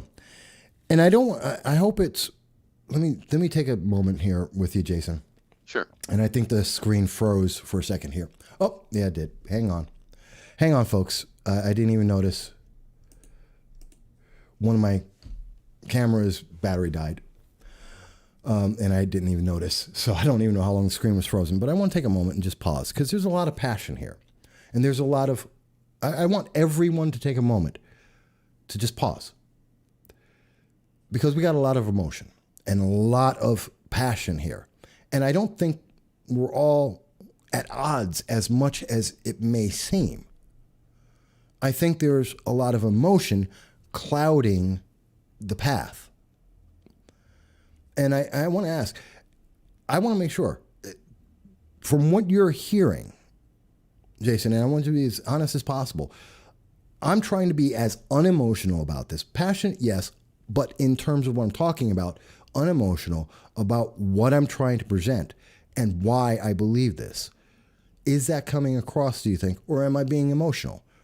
No, you're coming across with facts, but I do feel that there is a crossing of basically you've got one set of individuals throwing one set of information and other people are throwing another set of information. I won't even define them as facts because if neither group believes that, what they're saying is facts, then they're not going to listen to each other. And then again, everybody gets emotional and there's no solutions to any problems. And so I mean, my objective, I guess, in the conversation here is to further, dissect this and break this down, so we can look at this from a bigger picture scenario, rather than getting too far in some of these weeds where I believe that there is, I don't think there's agreement, right away, if you know what I mean. Well, I think some of the disagreement is based on people misunderstand the law and they misunderstand how the law is applied equally to everyone. And there are parts where we can have disagreements, where we can have things that they're based on interpretation, the degree. Larry made a very good point. Hey, 7 shots to the back. Is that too much? That's a good question. That's a discussion, but it's not a question, was he in the wrong? He was in the wrong. Right. And that's a very good point. And then see, the thing is that when you further, I think you're just jumping into what is justified or whether it was legal or not. And you say, yeah. And then everybody's saying, well, it's too much or this and that. And then I'm like, this is one of the reasons why I advocate for individuals to go through the use of force training. Like every individual should go through scenarios like this and see how it would end, for them if they were in that circumstance, because you could recreate the situation. Oh, wait a minute. Yep. 1 second. Larry, my opponent is Bob Wessler. He's a white male who's been in government for 10 years. And since you don't even know what his name is, tells you how effective he has been. But if you want to give him $500, go right ahead. His name is Bob Wessler. Please let him know why you gave him the money. I think that's important too. I have no problem. If you believe that, you go ahead and do that.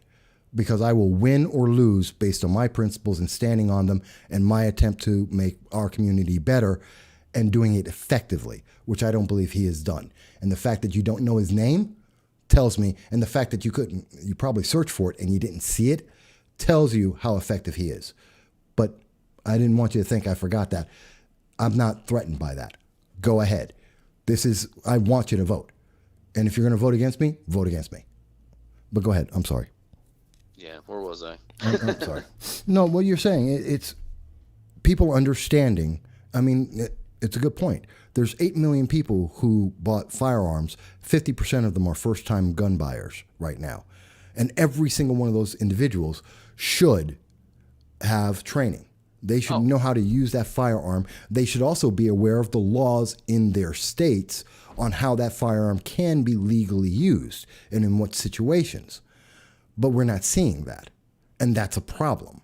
And that makes it worse. We are in a cycle right now, a vortex spinning down. I mean, there's this thing in Portland where we see individuals that apparently may have just walked up on an individual because he was wearing a Blue Lives Matter flag, and they shot him dead in Portland. That's an escalation. That's an escalation because of what we see in Kenosha, because people misunderstand what actually happened in Kenosha. Like people saying someone got shot in the head. They didn't. That didn't happen. It's a misunderstanding of fact, and it is an emotional response. And we need to stop these emotional responses because that only gets more emotional responses, and it only gets more violent, and we need to stop that. Yeah. Does that make sense?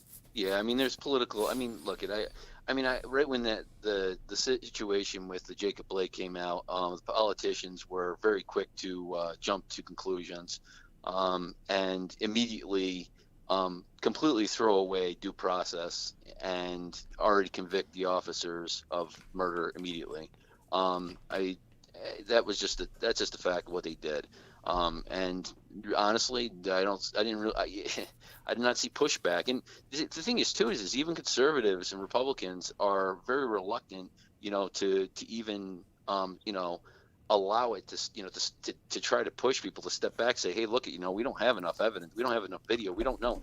And again, when you have individuals who don't understand use of force, and don't understand law enforcement, and let's just, I understand that the Jacob Blake, situation and what happened, people say they got shot too many times in the back. The bottom line though is that when police are forced to use their weapons, they shoot to kill. They don't shoot to wound individuals, No one shoots. Every Huh? shot from a firearm is a shot to kill. Yes. Let's throw out that misnomer and misunderstanding. Every shot fired is a shot to kill because it can always result in killing someone. And let me just say something though, is that the officers who actually went to shoot that guy, if you were shooting to kill, they did a horrible job because the guy didn't die. The fact is though is that the question is that whether they should have used that force or not used that force. The fact is though is that you analyze that entire situation, and the bottom line is that I believe that there's individuals believe that an officer should put themselves and their life in jeopardy and to sacrifice their life to save somebody else's life, irregardless of their behavior. And we have a society, I think too, that when I start reading comments and I look at what politicians are saying, they literally are almost want us to treat our entire society like we all live in a psych center, and it's like, what sort of freedoms do you want to have in your life is really going to become the bottom question. Do you want to live in a padded room? Well, that's what we're going to have happen to us. Well, no, we're going to become Moscow in the middle of the Soviet Union, which is I've been there. I don't wish that on anyone. It's a horrible life. Yeah. And I've lived it and I've seen it. And I was lucky enough to be rich while I was there. Otherwise, it would have been incredibly more depressing and more despondent. And that's why they have some of the largest number of alcoholics in the world. But let me open up the line. Sure. Thank you for the comments. Yep. Thank you for your honesty. And I know it's a sensitive subject today, so we'll go. I'm going to keep going. All right. Have a good one. Bye. Thank you, Jason. I want to answer Ishmael. As I see, Ishmael mentioned that the cop who fired those 7 shots was acting emotionally and the wrong emotions. And you're right. I agree with you, Ishmael. That is, if it was, and I don't remember if it was 1 cop, 2 cops. I don't remember at this moment. But that was emotional. Yeah, it was an emotional reaction because human beings are there. And again, 7 times, was that too much? Maybe. And we can have that debate. And was that abuse because it was 7 times? We can have that debate. But the fact that he got shot at all was a choice of Jacob's because of his actions led to that. Jacob created the scenario in which he got shot. And the fact that he got shot multiple times is a different part of that aspect, but it all comes from the same root. He caused that. And that's just factual. You may not like it. Again, I've said this many times. You don't have to like it, but that doesn't change what it is. And I also want to get to something that Larry had Talon said, actually. What is your purpose for doing what you do? What are the people getting out of this dialogue? Actually, I think people get a lot of things out of my dialogue. This is a little different than what I normally do and what I've done for the last some odd 1,000 videos. But it's a conversation. It's trying to understand what's happening in our communities. What are the influences? What are the consequences? How do we react to this? How do we improve things? The first part of that is starting to talk, to try to come to an understanding so that we can understand both sides. Not that we have to agree with both sides, because that's not required. We're American citizens. We don't have to agree. We don't have to say, I'm following your side now. No, you don't have to pick a side. But we do have to understand what's going on. We do have to understand the laws and how they are applied. We do have to understand the consequences of actions. We do have to understand, or try to understand, what are the root causes of some of the issues that are out there. And we need to address those. And by having the conversation, we maybe get there. And maybe someone who hears this and goes through this is able to have that. And quite honestly, another purpose for this dialogue is most people don't want to get beat up on. They hate being called racist or other racial slurs, which I have been called by many people in some of the organizations you are associated with. Words that have not been said to me since I was 6 years old in New York City in elementary school, at a time where the nation was far more racist than it ever could be now. And you know what? People feel like, and there was a poll recently on this, I think it was a YouGov poll, showing that 62% of people in America feel like they can't speak, that they have to fear what they say, otherwise they will lose their job, or that they are going to be ostracized, or they're going to be called a racist, and they're going to be unfairly prejudiced against. That's a problem. So yeah, what I'm doing is speaking for people who fear being spoken to.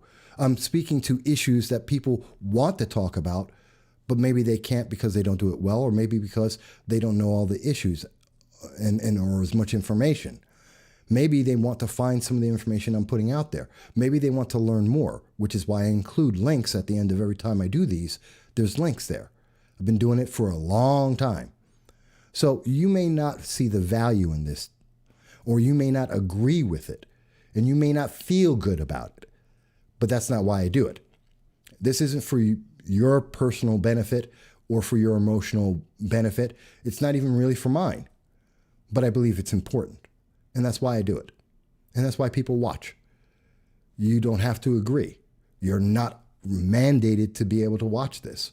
This is the freedom of America. You can listen to anything you want. Guess what? I listen to the other side a lot. I read what the other side is doing a lot. I speak to people in this community of every political preference, every sexual preference, every color, everything. And I listen to people. I don't always agree with them, but I listen to them. I listen to you. And I am still willing to sit down with you and have a conversation with you. Because I listen. That doesn't mean I have to agree. It doesn't mean I have to submit. There is a difference there. So that's what people get out of it. And you may not get that, but other people do. At least that is the understanding I have been able to get over the last 10 years.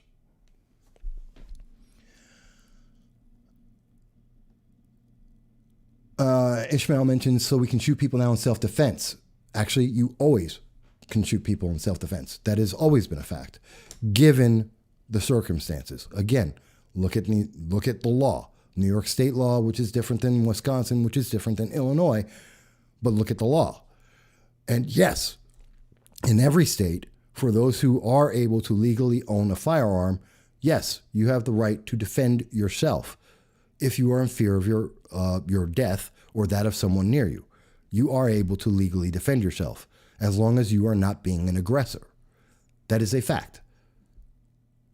That is a legal fact. People get off of, there are people who get brought into court that walk out because it is a fact. And that has been a fact for about as long as America has been around. It has always been a fact. And you shouldn't fear for the world and what it may become. Fear for the world if we stop talking, even when we don't agree. Fear for the world if we are required to agree and submit to a certain point of view. Fear for the world if it becomes normal that because someone has a different point of view, another individual decides that they can kill them for that. Fear that. That's something to fear. But to have a conversation where people don't agree, that's fine. Never fear that.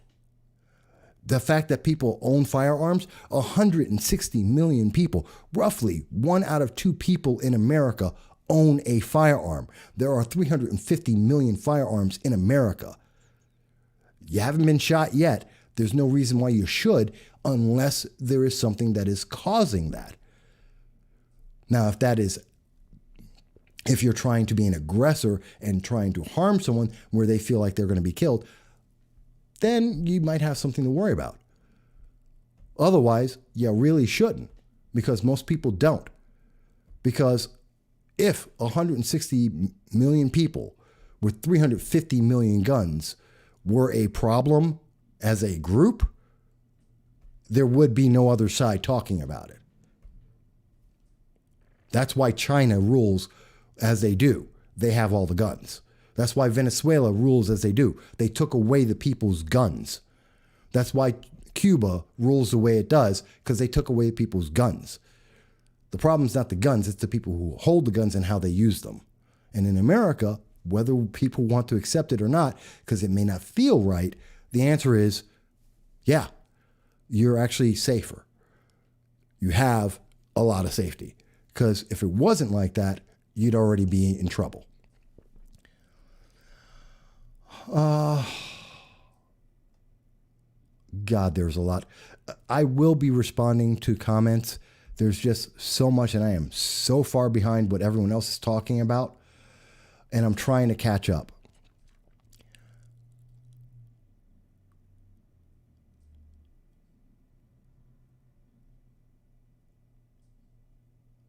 Larry thinks I won't win an election. Okay, Larry. Well, I think I will. But thank you for your opinion on that. I don't think it's relevant to what we're talking about right now, but okay.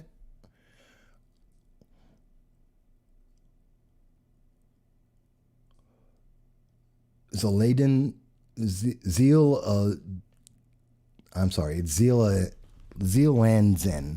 I believe is the name. And you asked me, what's my background? I'm a black Puerto Rican. I'm 52 years old, originally from New York City. I've lived overseas in Moscow and other parts of the world, both sides of the country, and I'm a former Marine. Been a stockbroker and a few other things as well. And I've been doing this for 12 years. No, actually, 15.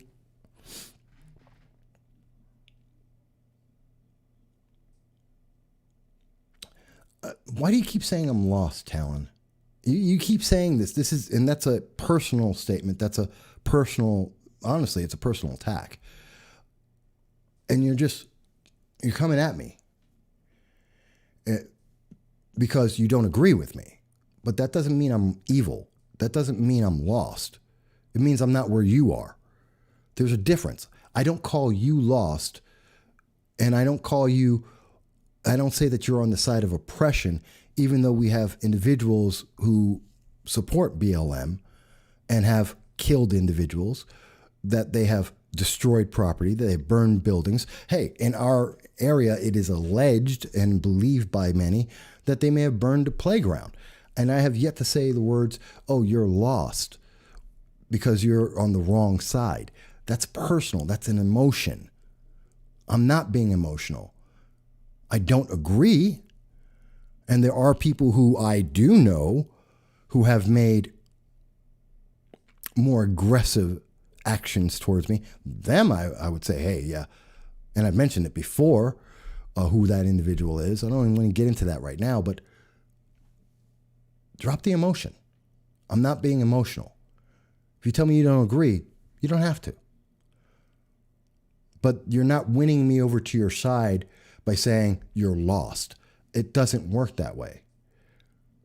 You want to correct my facts? Fantastic. I'm a human being. I'm in a conversation. It's very passionate. It's very fast paced. Will I get something wrong as I'm speaking? Possibly. But that doesn't mean that I'm lost. That's just inaccurate.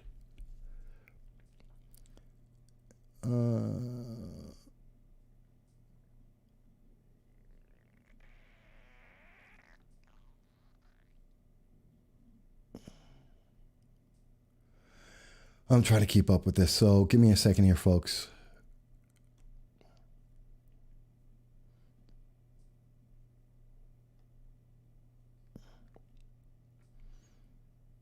I keep saying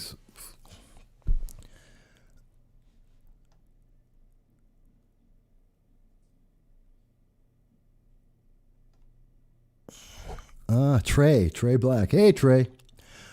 There's a lot of people. By the way, I want to thank, and please don't misunderstand, I want to thank everyone who's involved in this conversation, no matter which side you're on, no matter what you believe. I do thank Talon for being here and speaking. I do thank Larry for being here and speaking. I do want to thank everyone, Michael Laurie, Jason, who just called in, Jason from Bing. I want to thank Trey, Tina DeBella, Kevin, Ishmael, who's usually very quiet, good man. I want to thank you guys for speaking up and adding thoughts. I do appreciate it. And I do appreciate the conversation. I do think it's important that we have this and hopefully even blow off steam, take down the hopefully. But I think it's also important that the emotion, we got to take that out. We got to take away our preconceived notions. We got to take that out because that's only clouding us from getting to a solution. That's only clouding us and dividing us and making it harder for us to have a conversation and de-escalate. What happened in Kenosha is a series of escalations because no one was talking and everyone was reacting emotionally. That's just a fact. Everyone was reacting emotionally and everyone was not listening to anyone else. And everyone was just jumping on the bandwagon and we got mob mentality going on. And people died because of it. And it didn't need to be there. And we have property destroyed. And we have people's lives endangered. We need, as a nation, as well as a community, to slow down, to stop and talk, and to think, and be okay with disagreeing with each other. Because you don't have to, I don't know how many times I've heard someone saying, but you have to agree. You just don't get it. I'm being told I'm lost. No, I'm not. I'm a very intelligent man. I understand things very well. And if I'm saying it doesn't make sense because it's illegal or it's illogical, don't tell me I'm lost. If you think I'm wrong, tell me why. Give me the facts. Give me a path to follow and say, here's how I get from A to B so I can understand. I don't have to agree. I need to understand. We want to improve our government. It's not about forcing the government to do something. It's about making sure that our elected leaders, one, that we elect the right leaders, and that we are able to get them on the right path to get to a position to help everyone. We don't help anyone by saying, you don't have a voice because you're the wrong color. You don't have a voice because you're the wrong religion. You don't have a voice because you're the wrong sex or sexual preference. That doesn't move us forward. That moves us backwards. That creates more problems, longer term problems. It doesn't resolve things. And I think that's very important to understand.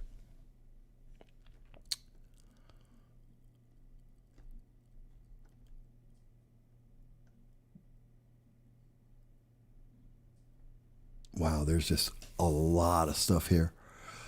And I am still way behind. Wow, we've been doing this for 2 hours. Can you believe it? And I didn't even get to a third of the things that I wanted to talk about today. But I kind of expected that. This is a very emotional and current issue. And I think, and I'm afraid for Kenosha. I'm afraid for a lot of cities across the nation because we're seeing people not listening and we're seeing people react emotionally and they're reacting off of misinformation and they're not stopping to try and gather more and more information. And they're going off of rumors and that's leading to people being injured, property being destroyed, and it's bad. And it's a problem. It's a major problem.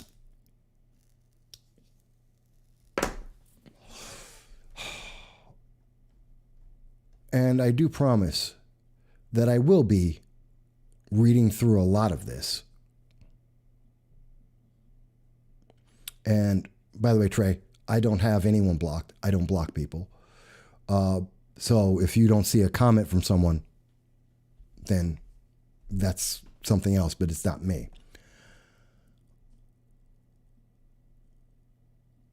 No, Talon, I don't sound like the side of oppression. I sound like Michael Vasquez. Again, why do you have to put me in a box saying, oh, he has to be on this side? You don't know what side I'm on.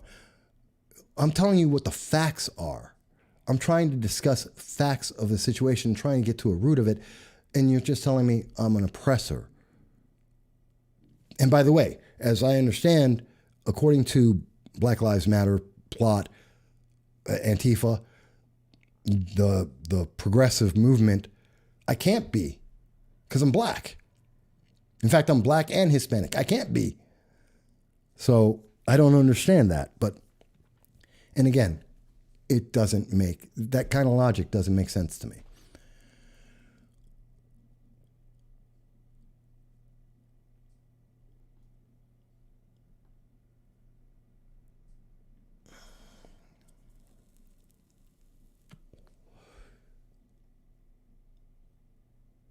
Yes, Ishmael. Thank you. No, I'm not evil. And yes, people can responsibly disagree. And to an extent, this is responsibly disagreeing. We can disagree.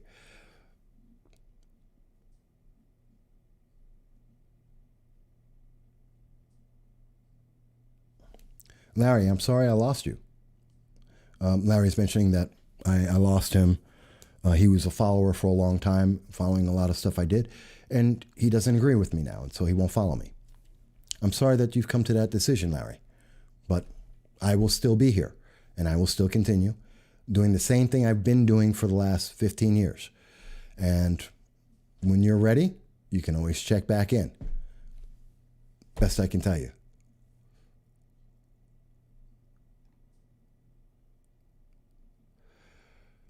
All right.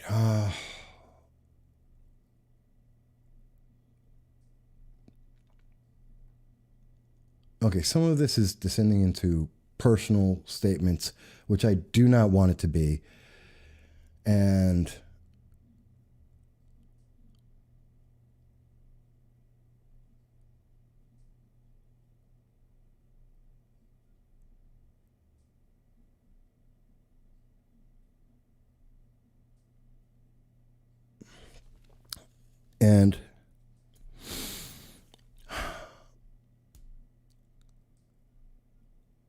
see, I want to end this on a positive note if I can. It's a lot of dead air here, and I don't mean to have dead air, but I'm also I'm separating my emotions, or I'm trying to separate my emotions from what's going on. And I want people to have the opportunity to have a conversation, but to make it civil and to try and understand each other. And I'm not saying that what happened to Jacob was perfect. I've never said that. And I didn't say that we can't improve our police. I'm not saying that. And I'm not saying that people are inherently evil because they have a political belief. I'm not saying that. Those aren't words that I've said. That's not what I'm saying. And I'm not trying to oppress anyone. I've never said that. If anything, I'm telling people to live up to your constitutional rights and to be self-responsible, which I believe is the exact opposite of that. But I want us to stop with the emotion and really try to understand what's being said and what the consequences of what's being said and what's the consequences of random, blatant emotion, raw emotion, especially when a mob is involved. And there are issues like socialism. There are issues. I'm not saying racism doesn't exist. I've never said that. I have said, and I will say again, any organization that promotes itself and believes it is effective to use fear, intimidation, and violence is wrong categorically and should be denounced. And I do not support them. And I will not support any organization that uses those things. And I think most of the people in America would denounce that and use that.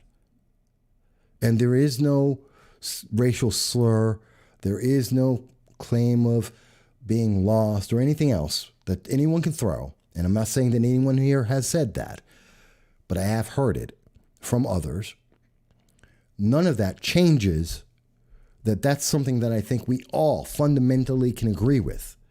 And if we all can fundamentally agree that fear, intimidation, and violence are wrong in forcing people to do something against their will for a political gain, if we all can agree on that, which I think is fundamentally something that everyone can agree with, regardless of your education level, I think we all can agree on that, then let's start with that.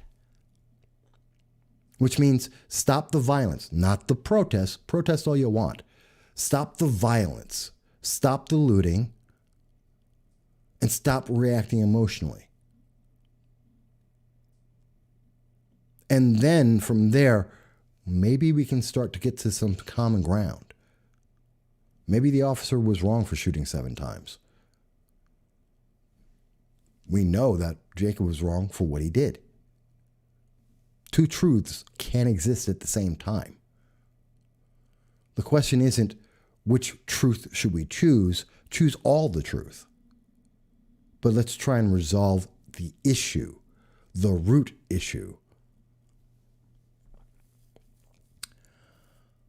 Okay, now it's going into, I see,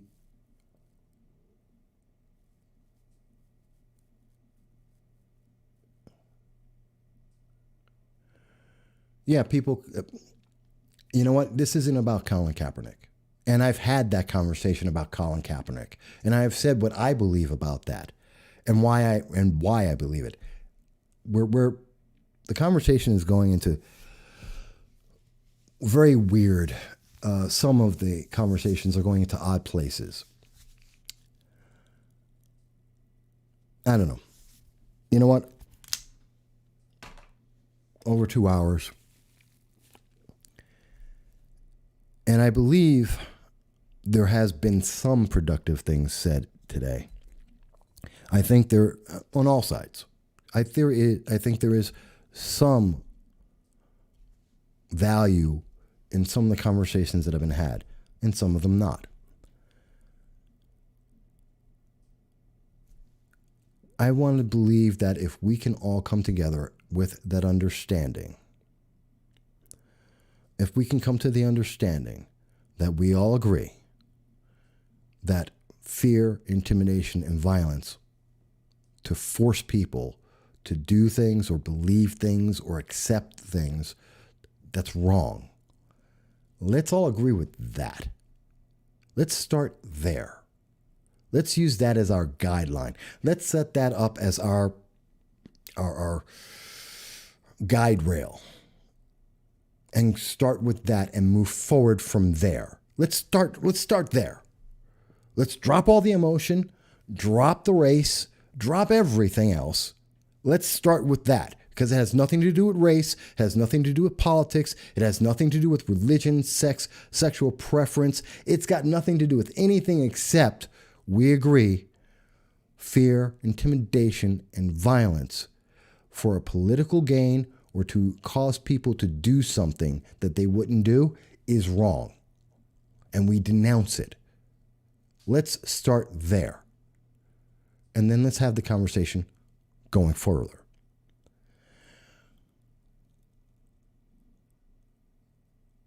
And thank you, Larry. Yes, I know it's heavy. It is heavy. And it weighs on me too. And I've tried not to be emotional. And I understand people are emotional about this. And I respect that and I thank you. I do not take this personal. Or at least I try not to. I do not take it personal. I understand. These are difficult things to talk about. And I understand people are coming in from a lot of different views. And a lot of it is very intensely personal or emotional. But I want to end this on this theme, and I'm going to say it again. Let's all agree that fear, intimidation, and violence for political gain or to cause someone to do something is wrong. And we reject it. Regardless of your race, creed, color, skin, whatever. We reject it. All of us. And we're not going to accept that. Let's start there. And if we can start there, I think we can go further. I think we can move forward. That's what I hope for. And that's what I'm going to work on this week and next week and the week after. I'm going to keep doing that. And we'll try and get somewhere together. That's what I want. That's what I'm going to try and do. And until then, I do sincerely and honestly thank everyone, including the people who disagree with me. I thank everyone for every comment they made and the fact that they shared their views, whether I agree with them or not. Because it's America. I don't have to agree with you. You don't have to agree with me. But we do need to be able to hear each other. And I hope we were able to do that for some people today on both sides. Folks, I thank you. I love you. I love America. And I want you all to be well. And I will be looking at the comments that I missed. All right. Thank you, everyone.